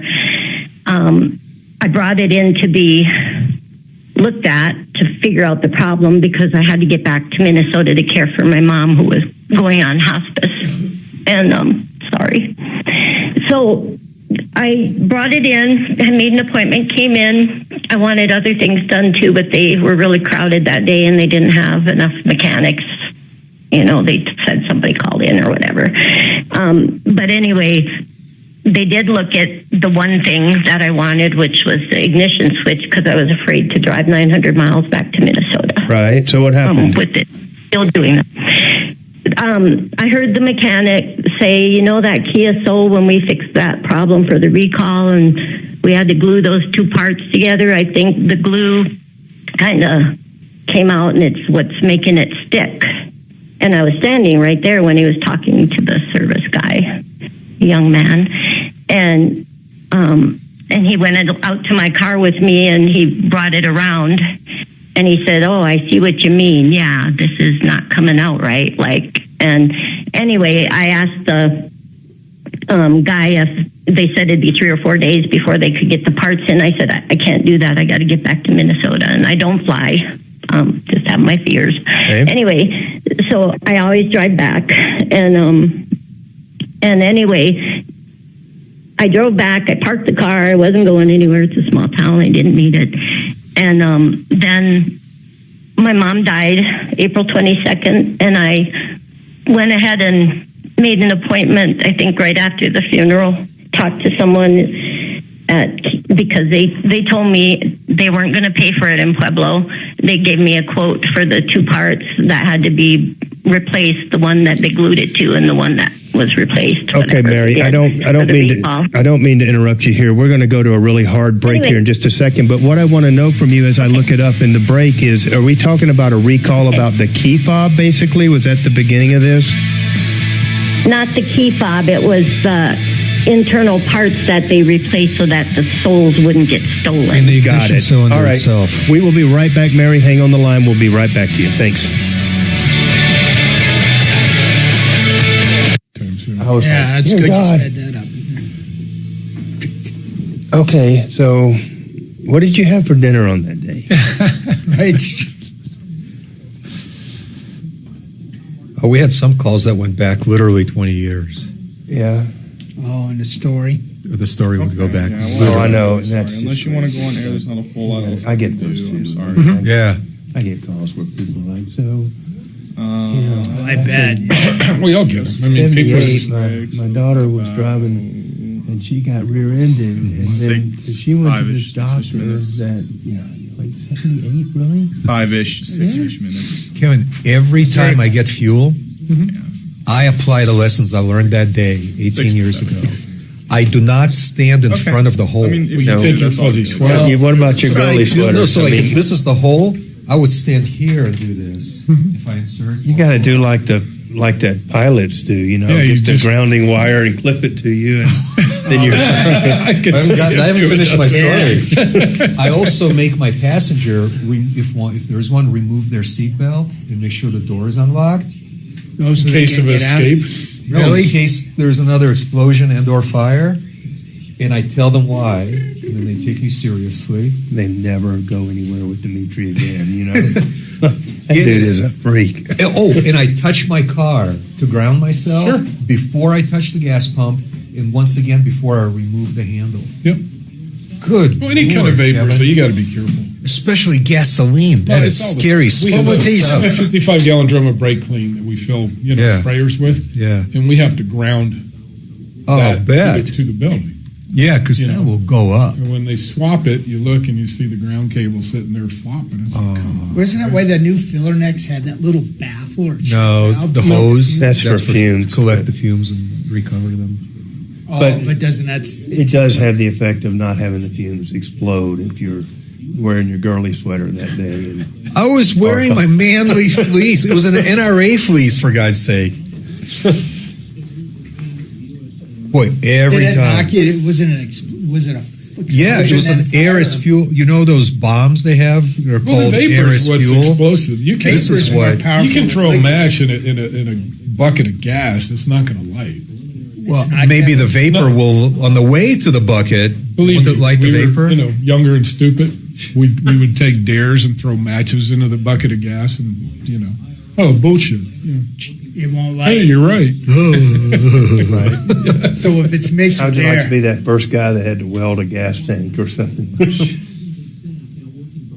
It is so spooky. so that's the purpose of the carburetor. Okay. It has to turn into a vapor before it goes into the silk pistons. Oh yeah, fuel injected, whatever. It just atomizes. It's not liquid, is it? Yeah. There was another incident that same Texaco. We used to scrub the garage floors. We put a little gasoline on the oil spots, and then use a floor soap. And they did it, and the kid dared the other one to kick a match, set the shop on fire. Oh my God! Who the hell does that? That kid, and he sued them because he hurt his knee trying to escape the flames. Yeah. Oh, it was that fast, huh? Yeah. The same one that died? Yeah, and called No. It's another valedictorian that dude has a bad look. They hired at Texaco. That was an interesting place. For me too. Yeah. Terrible hiring protocol. Place is cursed. These two, when I ran inside, these two women were literally standing at the window, mouths open, looking at the fire. I said, "Do you have a shutoff switch?" She goes, "Yeah." I said, "Use it." She goes, "Click." I said, "Have you called 911?" Oh, yeah. We Dimitri, figured. Cheers. What are you? We figured you would have done that by now. Is there something about a recall on Kia Souls or It was an anti-theft thing, or what is it? Something on the It's fob just or a cylinder protector to prevent thieves from stealing. So there is an add-on component that they put on there. Do you glue it in? Yeah. You do? Yeah. And it sounds like the glue flowed into the keyway, which is why it was just separating. It just needed to be redone. I mean, they should have. Well, you're going to get to tell Mary all about it. Yeah. But shouldn't this be a warranty repair Yeah. as a result of the recall repair? Yes, I mean, no. I don't know how long since they did the recall. Yeah. Because most dealership stuff's 12/12. Was the glue brown or yellow? Okay. Was it super glue or Gorilla Glue? Because that was back when all the Kias and Hyundais were being stolen. So Why the hell would you steal a Hyundai or a Kia? It's because you can. It's so easy. Yeah? That's it. The kid's 15, doesn't have a car. He don't give a shit Right. what color it is, what kind of car it is. He saw it on TikTok, so now he's going to show you what he saw, and he's cool. And What was, you could just turn the cylinder no with there's no what? immobilizer. To the So, like, cylinder? Yeah, so like like common cars now, they have to recognize the key. Right. And in the Hyundai and Kia, you can use a screwdriver. It's the same thing. As Just turn the damn key with the screwdriver. No problems. No immobilizer. Steering wheel opens up. No Everything's good. Yeah. You got air conditioning and radio and all that shit. Yeah, navigation, cruise control. So yeah, my 4Runner can't be stolen. Like they're never stolen because Toyota's immobilizer is the best there is. It communicates. I'm sure you have some aftermarket redundancy built in there, don't you? I looked into it. Here's how you steal a 4Runner. How did I know? You got to bring your own ECM and body control module. And then you swap them out, and your own modules are programmed to your own key. Yep. And that's the only way to drive away in a 4Runner. But that's how they steal a lot of the newer cars. they just bring in their own computer and replace it. Yeah. A tow truck would be so much easier. Who knew? Does my Lincoln have any kind of sophisticated theft protection? No, it's just you run into it where value exceeds the thrill of stealing it. Oh, mine is very valuable. You got like air shocks on there and stuff? Air He's suspension. got the magic carpet ride. Dude, it's like gliding. It's gliding on a couch with marshmallow wheels. So we used to have this thing in my hometown in Georgia called the Peach Hut or something like that. Big peach growing operation. And it was owned by a company or a family called the Masons. And the Masons, the old man Mason was like, at the time I was like 16 and working there, he was like 98 years old or something. I mean, he was old. Bought a new Lincoln every year. Big town car. Every year. Brand new one. And that sumbitch would, his test drive of it, he would go down to his farm and jump this creek that he had with his Lincoln. I'm not shitting you. Wow. Dukes of Hazzard style. And he would go over this damn creek. If it made it, good. If it didn't, he'd take it back and get another one. He wrecked the freak out of a whole bunch of damn cars doing that shit.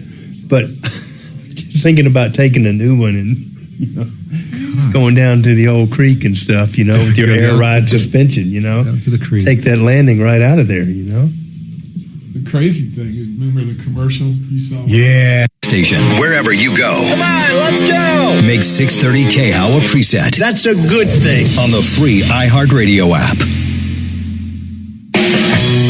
45 years strong. Solving your problems, answering questions, taking complaints. This is the Troubleshooter Show. Now, Tom Martino.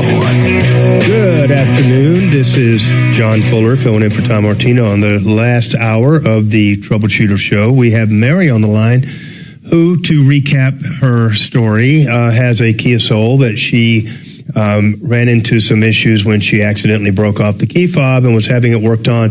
And unbeknownst to Mary, there was a prior recall that had been repaired, but apparently had failed. And she was recounting the discussion she was having with the service providers and stuff. Mary, we have an expert in house here, Kevin Culkin with Sheridan Auto Tech. Kevin, tell us about these anti-theft devices and give us some context. Yeah, they had a lot of issues with the Kias and Hyundais. They were way too easy to steal. So there were software updates, and the ones that couldn't do the software updates, they did a key protector. They did all kinds of things to try to keep them from stealing them. And those key protectors do fail. Okay. You know, there's two components. It's just covering things up, basically. Gotcha. But and were they glued in? Some are glued, some you can rivet. There's so many different applications. I don't even know what year car we're talking about. Okay. But depending on how long ago it was done. 2011, so it's the older. Yeah. And, you know, if it was done more than a couple of years ago, they're not going to warranty it. They'll warranty their work for 12 months, 12,000. So tell us the rest of your story, Mary. What happened with your car? Even though it was a recall item. Yep. Well, I took it and I called the corporate office. They gave me a corporate case number for complaints, and I told them I was 900 miles away. I can't take it back to Pueblo. They set me up with an appointment in Sioux Falls at the nearest Kia dealership a couple hours away. Okay. And I brought it there, and the key didn't just fall off. I had another key that was several months ago because it's been sticking, and it broke off in there because of the sticking. Anyway, the service department there said, yeah, that thing was JV welded wrong. It's not really glue, but it's they call it glue, but it's not. And he said that was the problem. We're going to replace that. We're going to get you a new key fob, and yeah, corporate should pay for the assessment they asked, because the first people who looked at it knew what the problem was. So he said, yeah. He said, we had a couple issues like that, and we paid for it because we made the fix. We did it wrong. We didn't let the guy who did it before do it again because it wasn't the right fix. So can I assume that we're heading in the direction of they didn't pay for it, or what happened? No, I got a call. I talked to one person on Keandra who said she was calling, and we'll have to see, and, you know, we'll call you back. And she made an appointment at Billion Kia in Sioux Falls for the 26th of May, so I had to have my brother bring it in and buy another car to get home. Anyway, then Lori called on June 1st and said that she spoke with Jason at the dealership in Pueblo, the manager apparently, and he denied it and escalated it to the district manager. And Tiffany said she'd escalate. Mary, can I? And then I talked to Lori. I'm sorry. Can I interrupt you? These names are not really relevant to kind of where we're going. Can you tell us how we can help you today? I've just been given the runaround by 3 or 4 people. Like they won't even respond to me. Like, where is this at? This is $1,400 in costs. Like that I shouldn't owe for a messed up recall fix. Okay. That's how I feel. And I know there's probably 100 other people. Well, maybe so. Let me just make sure I understand. You lost me with all those names along the way there, but the gist of it is that they fixed your car, and they wanted to charge you $1,400 for it, and I'll gladly pay Sioux Falls for doing that because they didn't do the problem, and it's got a corporate case number, but I can't get anyone to talk to me. I did get a message from one lady, which on the 3rd then, escalation case manager, who left a message saying, apologize, happy to help you, called her back, and she said, tell me what we can do. So and when I said, have you was read that? The case notes? When was that phone call? The June 3rd. Okay, so this is kind of happening real time here. So, you know, real time. I'm not gonna. When I said this is really a no-brainer, it was a recall fix that you guys messed up that caused the problem, so you need to fix it and pay for the labor and the cost of the materials. That's how I see it. That's how normal people would see it. Righteous, just people. So anyway, I said it's a no-brainer, and she said, "Ma'am, I'm going to give you a minute." And she gave me the silent treatment. I said, "Ma'am, I just want to know what Kia can do for me." And what did Kia 2 finally? minutes, she left me on the phone, silent treatment, and I told her I have post-traumatic stress disorder. Oh, Please I know. don't do that to me. Mary, hang on a second. Did Kia finally agree to pay for all or part of this $1,400 repair? None of it. They haven't called me back since. Okay. All right. So, Mary, I'll take this case. Here's what we're going to do, Mary. We're going to assign one of our deputies. It's Deputy Bo. Deputy Bo is fantastic. He's gonna talk to you off the air here for just a second and get some of the finer details from you that we don't need on the air, and he's gonna try to help you. Okay, and we're gonna see what we can do to get Kia to respond to you and try to get this resolved, and then we will report back. We'll get a report from Deputy Bo about what's going on. So what I'd like you to do is to hang tight. And we'll get that information from you here in just a second. You had a question, John, Dimitri? We have a really great Kia dealership that we work with. It's called McDonald Kia. And they've been wonderful in resolving problems. So I'm going to give Bo the guy's name. Our contact is the operations manager for all of McDonald dealerships. That's fantastic. He might be able to short circuit this. We're gonna put the right resources on this to give this the very best possible chance of getting resolved. Okay. So I really appreciate your call, and we'll do everything we can to help you out. All right, Mary. Thanks so much. We are going to move forward here. We still have a little bit of time to go. The phone number directly into the studio is 303-713-8255. As you heard, we have Kevin Culkin with us with Sheridan Auto Tech. He has a wealth of knowledge. Today is car day. So if you have a car-related issue, now's the time to call in. And just like Mary, we can do everything that we can to help you out. We can dedicate the resources to it and get to the bottom of it. And so that's what we're here for. Kevin, is that the kind of stuff you deal with regularly, where we have these issues that just don't get resolved with the dealership and they come to you, or do you get tied up in this stuff? Or sometimes, most of the dealerships are pretty straight up. Yeah. There's no reason to try to play games or anything. I think there's a few more levels here than we probably heard. Mary and Jill and Bill and Bob.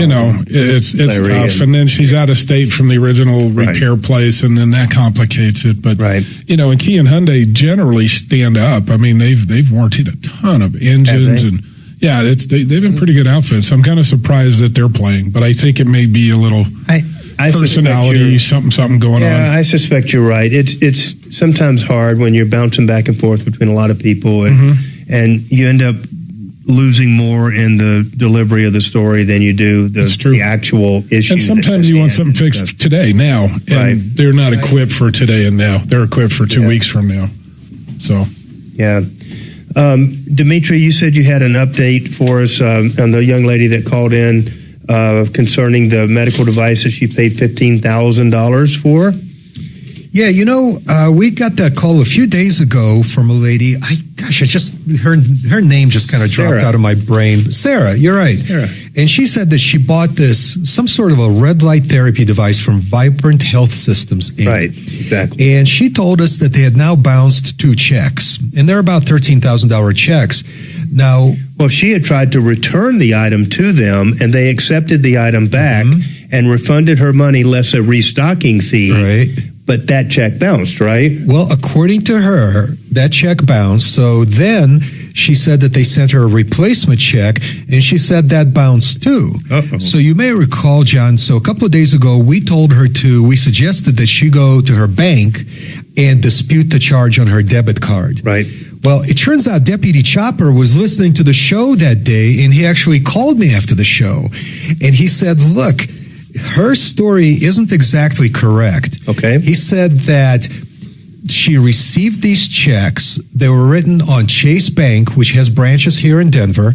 And she went to, instead of depositing these checks in her account, like you and I normally would, she went to the branch to try to turn these checks into cashier's checks. Oh. And that didn't work out. And they said, no can do. We're not going to take a check and turn it into a cashier's check without knowing if it's going to clear or anything else. Well, they probably knew that it was going to clear because it's their account, right? Just an out-of-state Chase Bank account.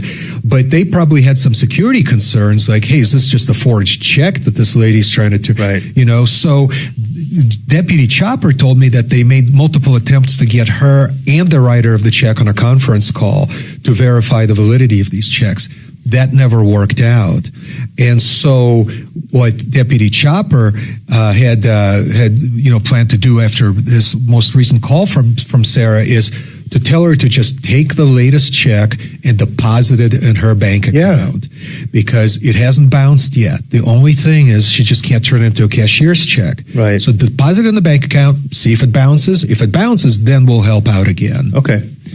Well, that is information that we didn't know the first time around. So thank you for that update. We're going to go to a quick break here, and we'll be right back with your calls.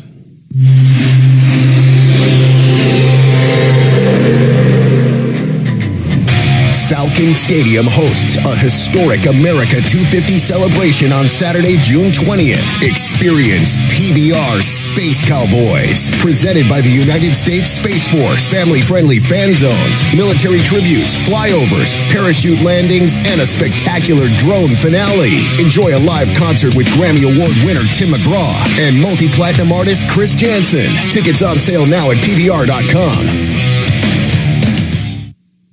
24/7 in Denver and now in Colorado Springs. It's not just plumbing. It's electrical work. It's AC work. It's heater work.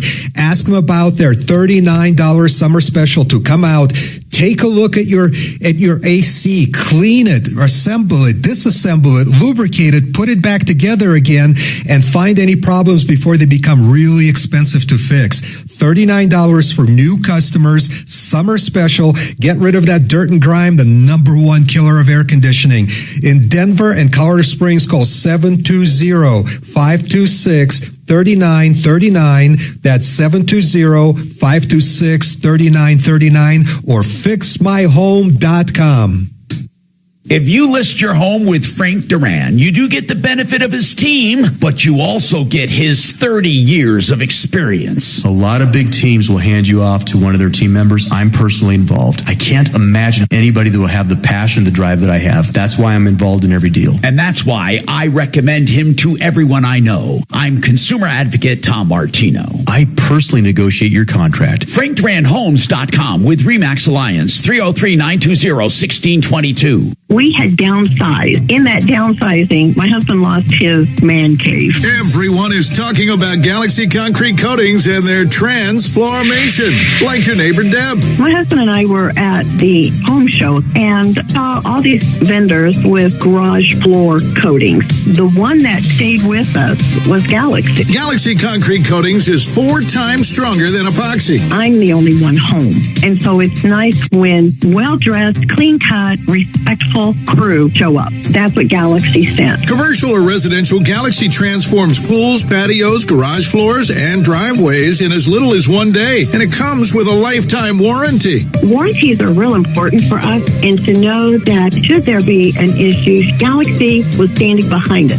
That's pretty much what tips us over to go with Galaxy. Click on GalaxyConcreteCoatings.com and remember to like us on Facebook. We are so proud to open our garage store. We're out of this world. When you're hurt in an accident, you want to be heard and you want big results. With attorney John Fuller, you get both. I'm consumer advocate Tom Martino. Call John at the first sign of trouble. 303-597-4500. Get immediate help. No need for an appointment. And when you hire John, he fights to restore what's dear to you, what you've lost. You even get his personal cell. You can call or text anytime. No one else does that. 303-597-4500. Call Fuller.com. I'm consumer advocate Tom Martino, and I've seen the wrong way to sell precious metals, tangled necklaces, mismatched earrings, broken watches, coins. The wrong way is not knowing who you can trust. That's why I recommend David Ellis Jewelry on 3rd and Clayton. He'll weigh it and pay it. He'll even buy your fine jewelry and diamonds. I've known him 40 years. It's time you get to know him. 2640 East 3rd Avenue. That's 3rd and Clayton. 303-322-8779. 322-8779. This is a special alert to all Americans who own a vehicle with less than 200,000 miles with an auto warranty about to expire or with no warranty coverage at all. Due to a decline in the economy, CarShield is announcing a low-cost month-to-month vehicle protection plan that is now available to the public to save any driver out-of-pocket expenses on future auto repairs. Call now to find out how you can pay almost nothing for covered auto repairs. Yes, you heard that correctly. Pay almost nothing for covered auto repairs. An open phone line has been established for all drivers to call for a free quick quote. Call 800-264-0149 now. Drivers who are covered will not have to pay for covered repairs again. This protection plan is at an all-time low. Additionally, drivers who activate this vehicle protection today will also receive free roadside assistance, free towing, and car rental options at no additional cost. Call us for your free quick quote today.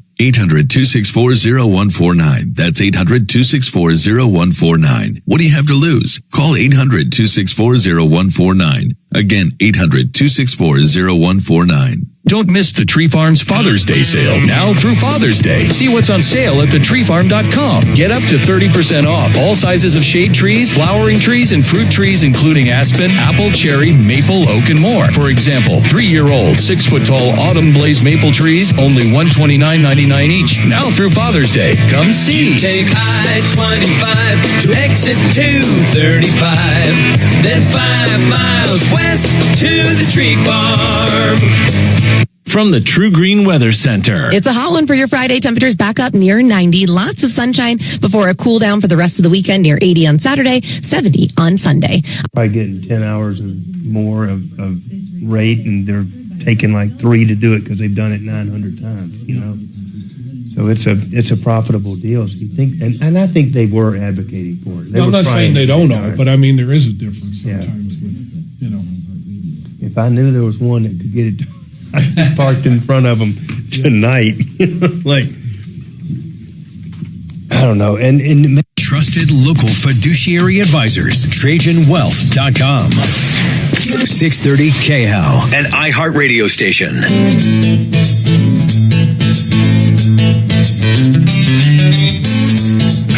All right, good afternoon. This is John Fuller. We have come to that magical moment where Dimitri in the studio is talking about the sword of Sophocles.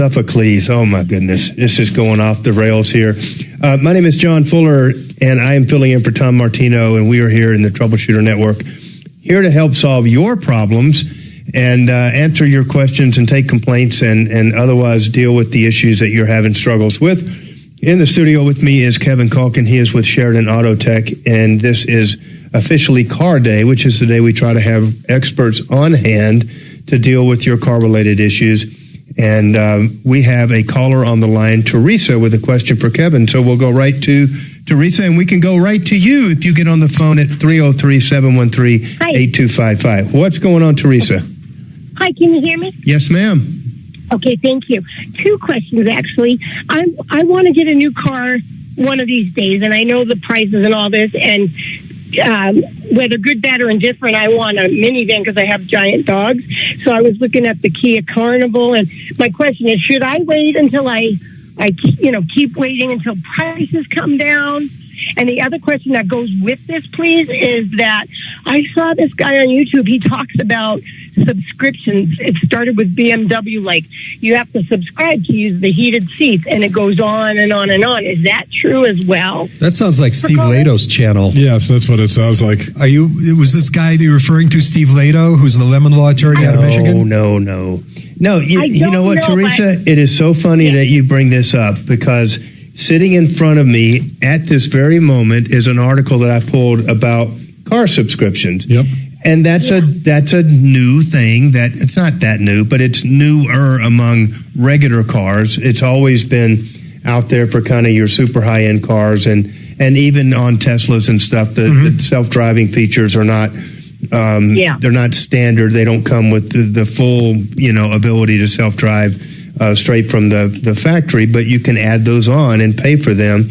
And what you're talking about with car seats and even some things like lane assist and other features and stuff are subscriptions. So the important thing to know is that you could have a car that even after owning it completely free and clear, you don't have full functionality of all the features that are built into that car. Without continuing to pay for them. Without continuing to pay. And that payment could easily be $1,000 a year. It could be, it could be a lot over the life of the car that you just have to keep on paying. You never actually own the full car and the full functionality. at any point in time. Even though you actually already paid for it. Yeah. Because the hardware and the software that's built into your car is also built into the purchase price. So you paid for it, yet you're not allowed to use it. Isn't correct. that a fundamentally unfair and maybe even an illegal thing to do? I don't think it's illegal. I think there's a ton of companies out there that are doing that. And their justification for it is, look, we can actually save money by building every car the same instead of option and amount. that way we're not having to, have different cars at different stages of production with different equipment. We can just build them all the same. If you want to use that function, it's there, and we'll charge you for it. They could probably argue that we could have charged you as an inclusion up front and stuff, but the subscription model is just the way to go in today's world. Think of everything that we subscribe to. You subscribe to probably 10 different apps on your phone at least. You've got, software on your computer at home that you subscribe to that you can't not use because you have to have it.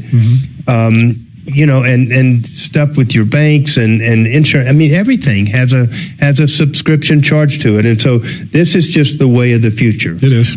I don't know that, I don't think I've seen that on Ford products yet, but maybe it's coming. It's coming. Ford. They do have it on Ford. It's infuriating. Motor Feed is the thing on YouTube.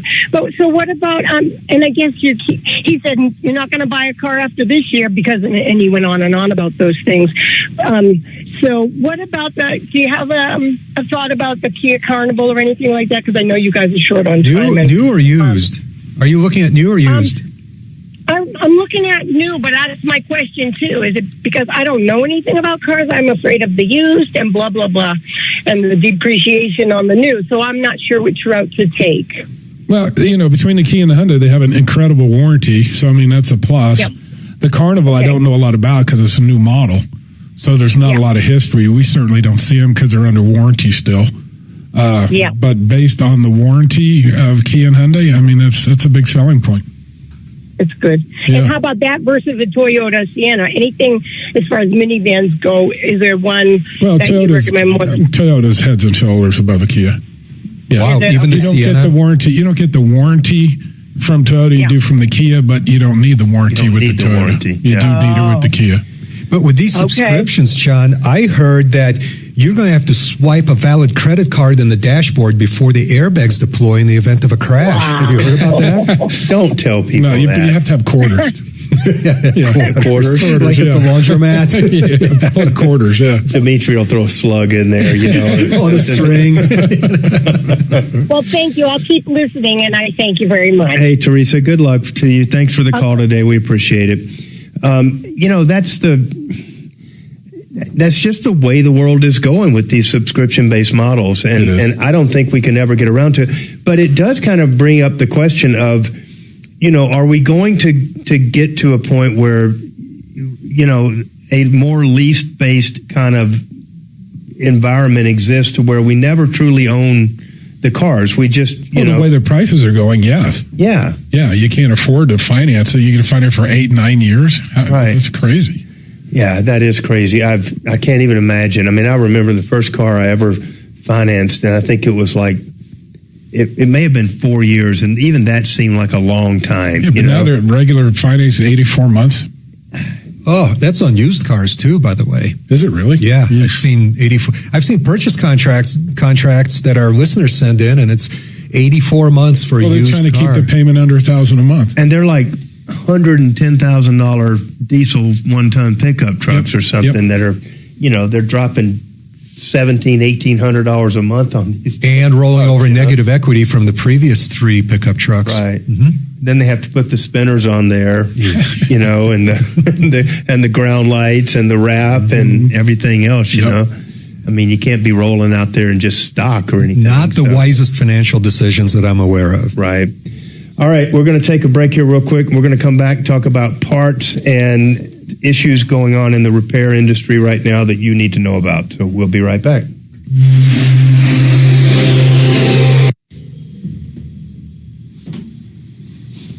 Now I even got Mark to admit that he wouldn't buy a Hyundai if it didn't have the warranty. That's a pretty... Because he's preaching Hyundai.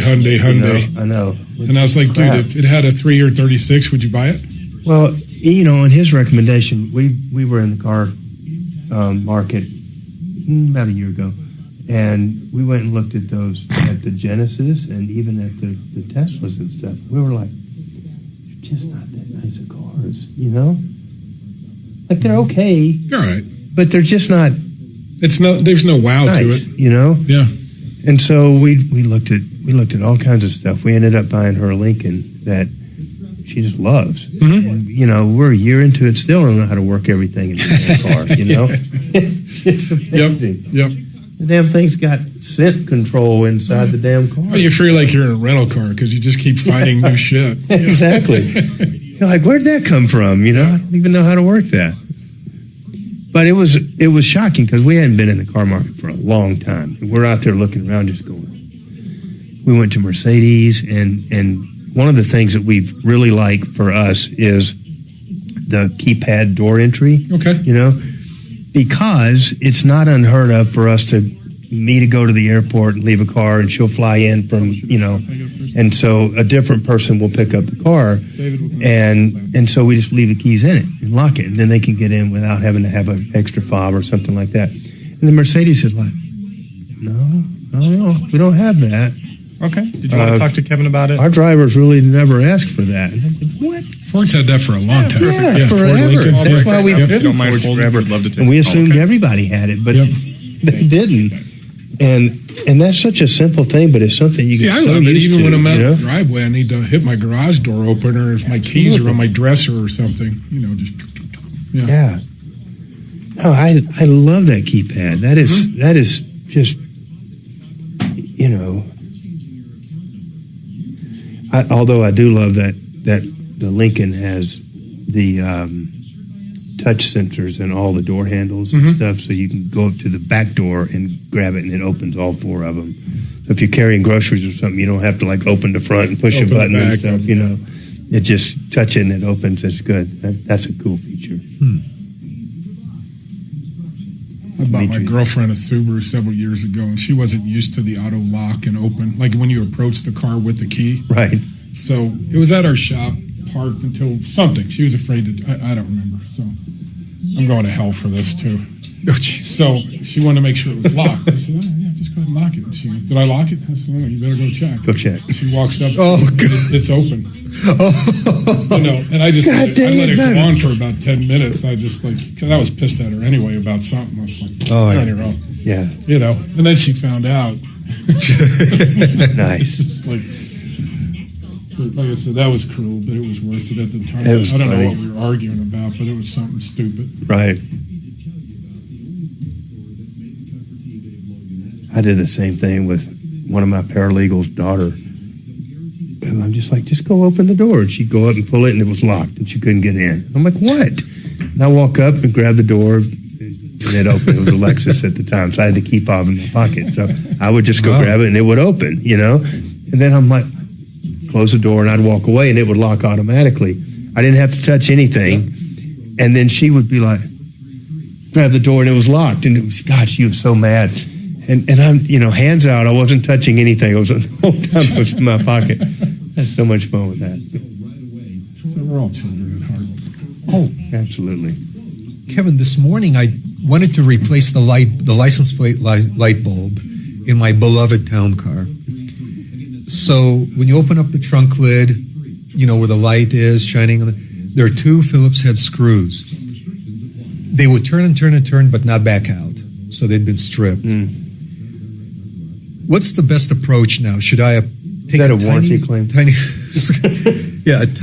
it's a subscription. Maybe I have to subscribe to the screws at Ford. Can you get him in tomorrow for that? Should I take a tiny screwdriver and apply outward pressure? If you can get any kind of pressure, it may grab a thread, yeah. Are you doing it manually or with a drill? Or? No, manually only. What do you need that for? I use nut drivers all the time. But it's a screw. I understand, but you can put a Phillips head on a screw tip. I would recommend an impact driver. Okay? Sometimes the speed, though, you can get it to grab a... Oh. Yeah. Well, my driver is a corded one, so I'm going to... I imagine it was, yeah, it's a big Milwaukee. So you got to get your 100-foot cable out right. of the garage. Down 5 stories. Down from the loft, hanging off the balcony down below, Now, should I then? Like, is he? What is he doing? In preparation for this, should I buy oversized screws now to put back in? I don't know. I don't know what they're screwing into. Probably there may be, but there may be plastic inserts that are worn out, so you can replace the screw. Isn't going to help, and then the hole in the receptacle is going to be the same size. The screw may not fit through the light if you get oversized screws. So you got to evaluate once you get it out. Once I get it out, I'll see what's actually stripped. .com has the lowest prices guaranteed. All right, good afternoon. We are cranking along here. This is John Fuller sitting in for Tom Martino on the Troubleshooter Network. And with me today is Kevin Culkin with Sheridan Auto Tech. And we have 2 car questions on the line. We're going to go right to the phones. David, you're up first. What is going on, David? Yes, I have a P2135 diagnostic trouble code. Okay. And I erase it with my OBD2 meter, and it puts it into a permanent state, but it gets rid of my engine light. So I drive it about 150 to 200 miles, and it comes back on. So my question is, does the engine light come back on due to the failure reoccurring, or because it took 150 to 200 miles for the computer to realize that failure is in the permanent state, and it brings it back up because it says, oh, I got a permanent failure here? Well, you may not be clearing it properly. I mean, I'm not sure, what kind of scanner, but yeah, I mean, it just needs to be diagnosed. The sensor itself, you having drivability problems along with it, or just a code? Oh, yeah, it'll go into limp mode. Yeah. When it first pops up. And, Sure. I can turn the car off and wait a minute and it'll come back out. But I just erase it just to buy me some time before I have some time to look into it. Yep. And when I drive it back and forth to the store or something, I wind up with 150 miles and it comes back on again. Yep. Yeah, because what the code's really saying is that there's a correlation mismatch between the throttle sensor and the pedal sensor. So they're not communicating properly. So you're just kicking it down the road by clearing it, and it's just coming back on you. So there is I realize that. Yeah, there's something going on that needs to be fixed to get that to go away for good. Yeah. You could have wiring, you could have a sensor, there's a couple things.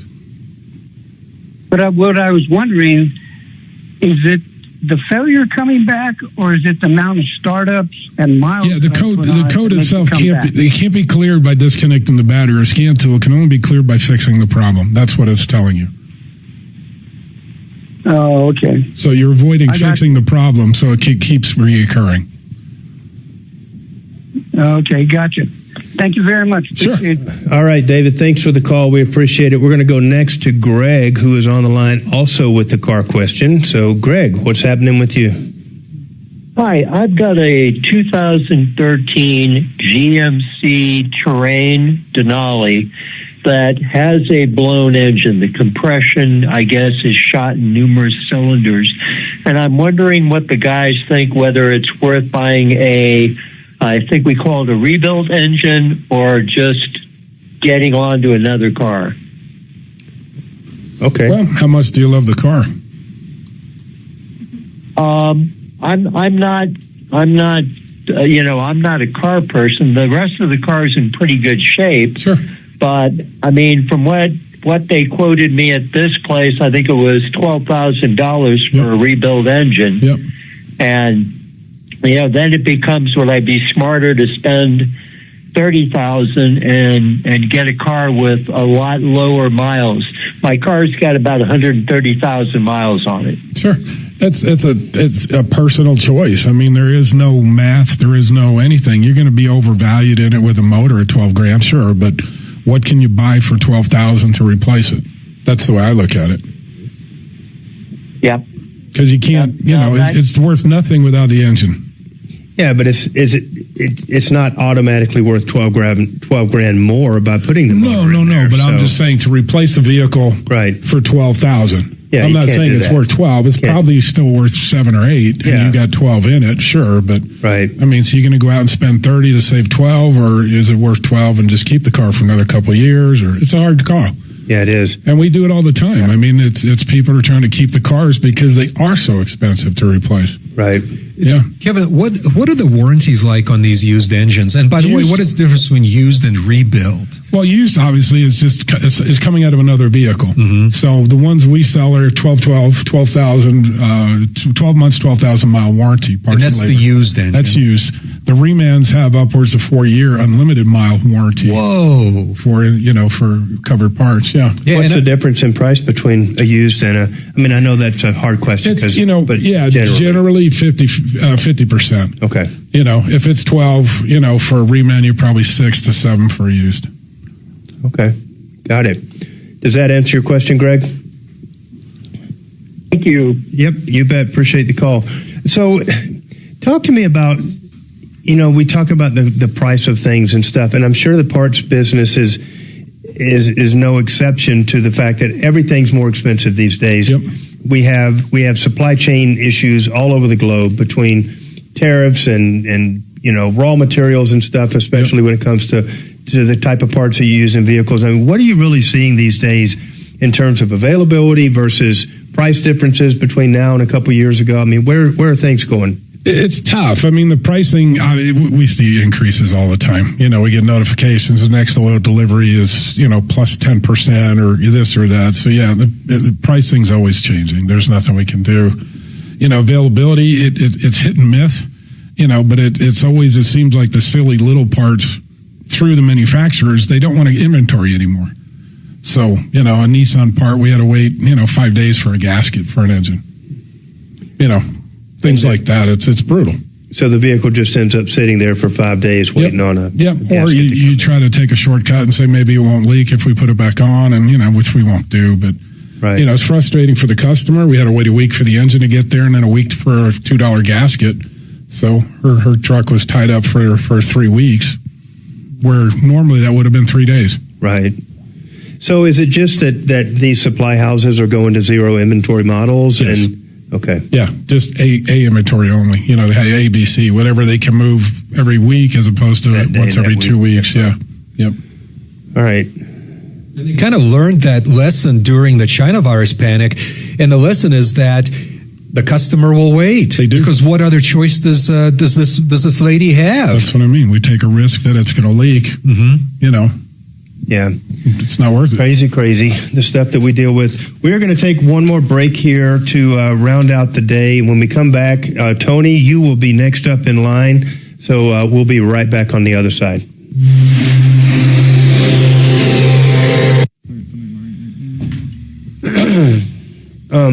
Dimitri. Yes.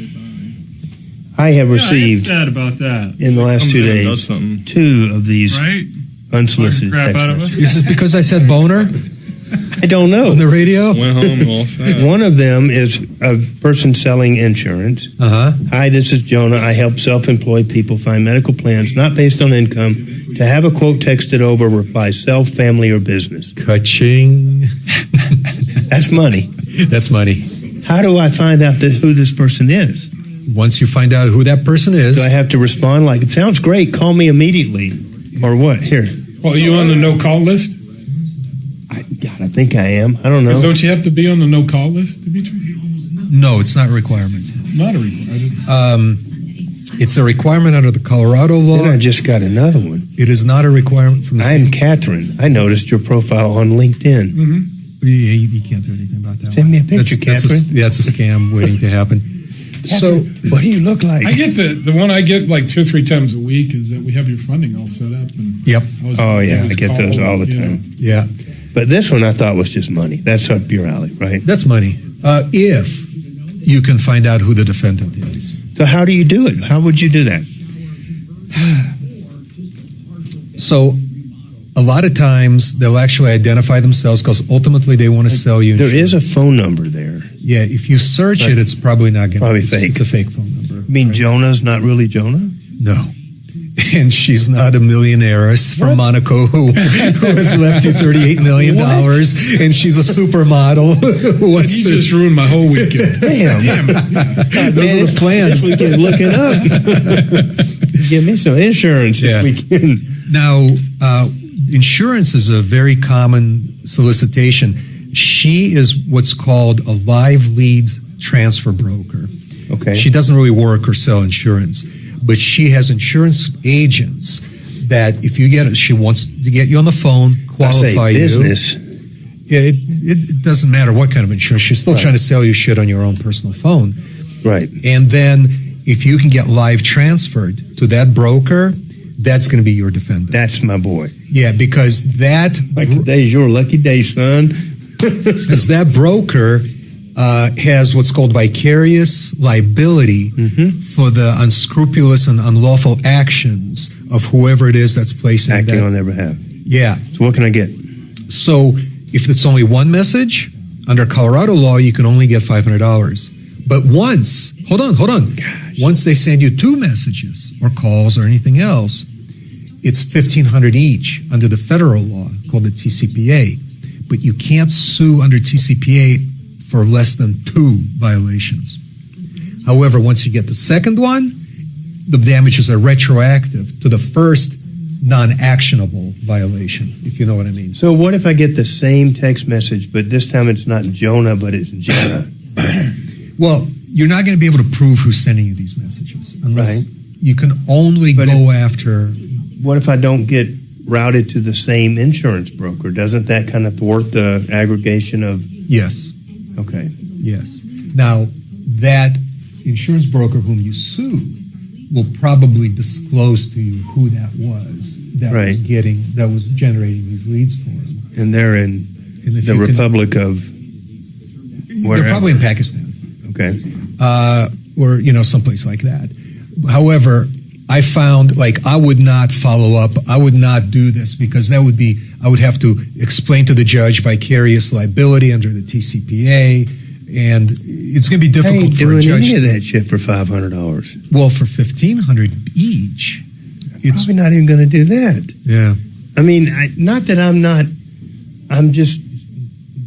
I mean, $1,500 is $1,500. I get it, but I mean that seems like a lot of work to constantly be trying to track these people down and go through that, and at some point it's not just the 5 minutes in court, but it's the 40 hours you have roped up in doing your pleadings and tracking. That's why they call it a hobby. I agree. Yeah. I would not. Even I would not. Yeah. Even I would not pursue this. But I'll give you an example of the texts I'm getting. So a couple of weeks ago, I got a text from some roofing company in Castle Rock. They identified their company, and they said they drove by my house and it's damaged. Well, I live in a multi-unit. I'm in a freaking loft, bruh. Yeah. There was another, also in Castle Rock, there's a bathroom remodeler that sent me 15 or 16 text messages. Really? That's my next case. That's $1,500 each. And that's a Castle Rock defendant who I'm going to sue. So is that actually the bath company? What do they do? Buy a list or something? Yeah. They just bought a list and they're just cranking out texts like... And nobody warned them that they could be liable? Almost nobody. Everybody I sue is shocked that they can be sued for it. Everybody. Really? Now this guy... So they get a judgment for 16 times 15. Yep. They're like, plus costs. Well, of course. Plus attorney fees that are provided for. I'm going to do it my own because I don't have an attorney to sue for me. But, John, he's going to disclose to me at some point where he got my name and phone number. Right. And then I'm going to go after whoever supplied it for another violation of the CCPA. So that lawsuit is going to result in at least one more defendant. But you'll be what, 25, 35,000? 630 KO. And the iHeartRadio app.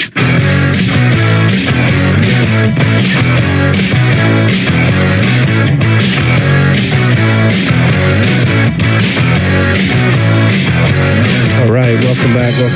We got such good, lead-in music. We just want to leave that playing there for a while and stuff, All right, so we are getting close to wrapping up for today. My name is John Fuller, and I am filling in for Tom and Mark on the Troubleshooter Network, and I appreciate them having me in here in the studio to do this. It's been a lot of fun. We do have another caller on the line. We're going to go to Tony next and see what we can do to help out. Tony, what's happening? I just have a simple question. It was bugging me actually for years. If you're like in public and you get into like an altercation with someone, like verbal, and they push you, can you call the cops on them? I mean, like, can you call the cops on them? Is that what you asked? Yeah, I mean, like if if you get like an argument, if you're like you're in a line somewhere and you get an argument and they like push you to the ground, what do you do? Can you call the cops or you just walk away? Or I was just wondering about that. It popped in my mind. I think the best thing to always do is walk away. Any chance you get, walk away. You can always call the cops, but that doesn't mean that they're going to just show up and beat the people down and arrest them on your behalf. You got to accept some personal responsibility for the situation, and maybe if you had the opportunity to just de-escalate and move on, that'd be the best way to go. Tony, the only fight you can be assured of winning is the one you walk away from. Yep. Yeah, all right. Are you calling because you've been in this situation, Tony? What's going on? There has to be a story behind this question. Were you the pusher or the pushy? Yeah. That was the pushy. You were the pushy. What happened? Yeah. Is this at Walmart? Walmart? No. Okay. Actually, I wouldn't be surprised. Well, but is there a big town car anywhere close to where this? What, Dimitri? Yeah, you got to be on the lookout for this guy. Actually, I was just curious about that because if it ever happens, I don't know. Like, I don't like to fight. I've been in one fight in my life and I lost. So nobody wins. Nobody wins. The only way to win is to walk away, Tony. And to answer your original question, it is a crime called assault and battery, right, John? It's a crime. But the cops won't even show up unless there are injuries involved. Unless there's injuries, sure. Yeah, I'm just wondering, like, if it ever happened, like, and then he keeps pressing it. Like, is it somebody you know? No. Oh, okay. Just a random douchebag at the grocery store line? Yeah, I'm just wondering, like, if they keep pressing it, what do you do? Walk away. And then he chases you? Or listen, Tony, I don't know what kind of circumstance you got yourself into here. I'm not in. I was just curious. I was just thinking about it. Listen. There's everything in the law is a matter of degrees. Okay, and if somebody assaults you and you're the victim of an assault, obviously you can call the police and they will pursue charges. But at the same time, the police are not there to get involved with every time somebody gets pushed or whatever. And normally, I would say most of those scenarios you could probably avoid in the first place and just not get into that situation. But if you get assaulted and somebody's coming after you and you're getting hurt or, clearly that is a different scenario and one that you could involve the law enforcement and stuff. But so, in other words, if they just touch you, it's just not a big deal for the cops. I don't think you can call up the touch police and have them, come right out and lock the person up and haul them away to the clink. I don't see that. Real quick, I know you guys are running out of time. So if he does something like that and I push him back and it turns into a fight, who's at fault? Well, you're probably both at fault at that point. I don't think there's fault is not really one of those things that comes into play all that much. I mean, listen, the reality is this. If you get in a skirmish and both you guys get arrested, you're both going to be known as the defendant, okay? And you're both going to be in court facing charges, and neither one of you want to be there or need to be there or had to be there. And so, take the steps you can to just avoid that because, man, nothing good comes out of getting charged with these stupid little petty fights and pushes and shoves and and if you get pushed and who knows, if your neck hurts, make sure to copy John Fuller's phone number down. John Fuller, attorney at law. No, you don't have a case. So Hey, listen, Tony, we appreciate it. So be careful, stay out of trouble, don't get arrested, don't get pushed and shoved. Hey, before you guys leave real quick, John, if you had your own show, I'd listen to it. I appreciate that, Tony. And Dimitri, you're a genius as usual. Thank you. So, I'll be right there alongside John to help him out. How much do you have to pay a guy to get him to call in and call you a genius? John, I'll be your Ed McMahon if you get your own show. Be like, I know a guy, his name is Dimitri. You know. By the way, a huge thanks to Kevin Culkin from Sheridan Auto Tech, located right there at Wadsworth and Colfax, 303-455-7242, offering 3-year, 36,000-mile warranty on certain repairs, honored at 18,000 locations around the country. I challenge you to name a car dealer that can do that. I challenge you to name all 18,000 locations. That's going to be the more impressive feat there. No, listen, we do appreciate it. Thanks to everybody. Save all your problems for us. We are signing off today, and we will see you guys next week.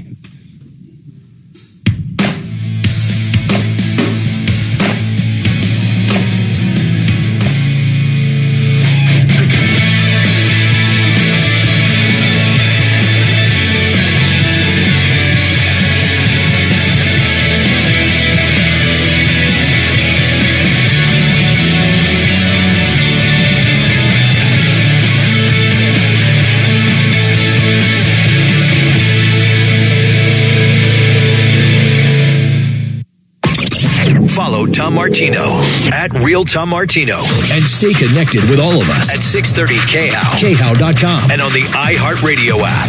This is Denver's talk station, 630 KHOW. Colorado, it's time to take our recycling to the next level. That's why Recycle-On Colorado is bringing you more curbside and drop-off service from peaks to prairies. Guidelines as clear as our skies, so you know what goes where. And the price? As free as gawking at bighorns on I-70. You deserve a recycling system you can count on, like your puffiest winter coat. And we're here to give it to you. Learn more at recycleon.org/Colorado.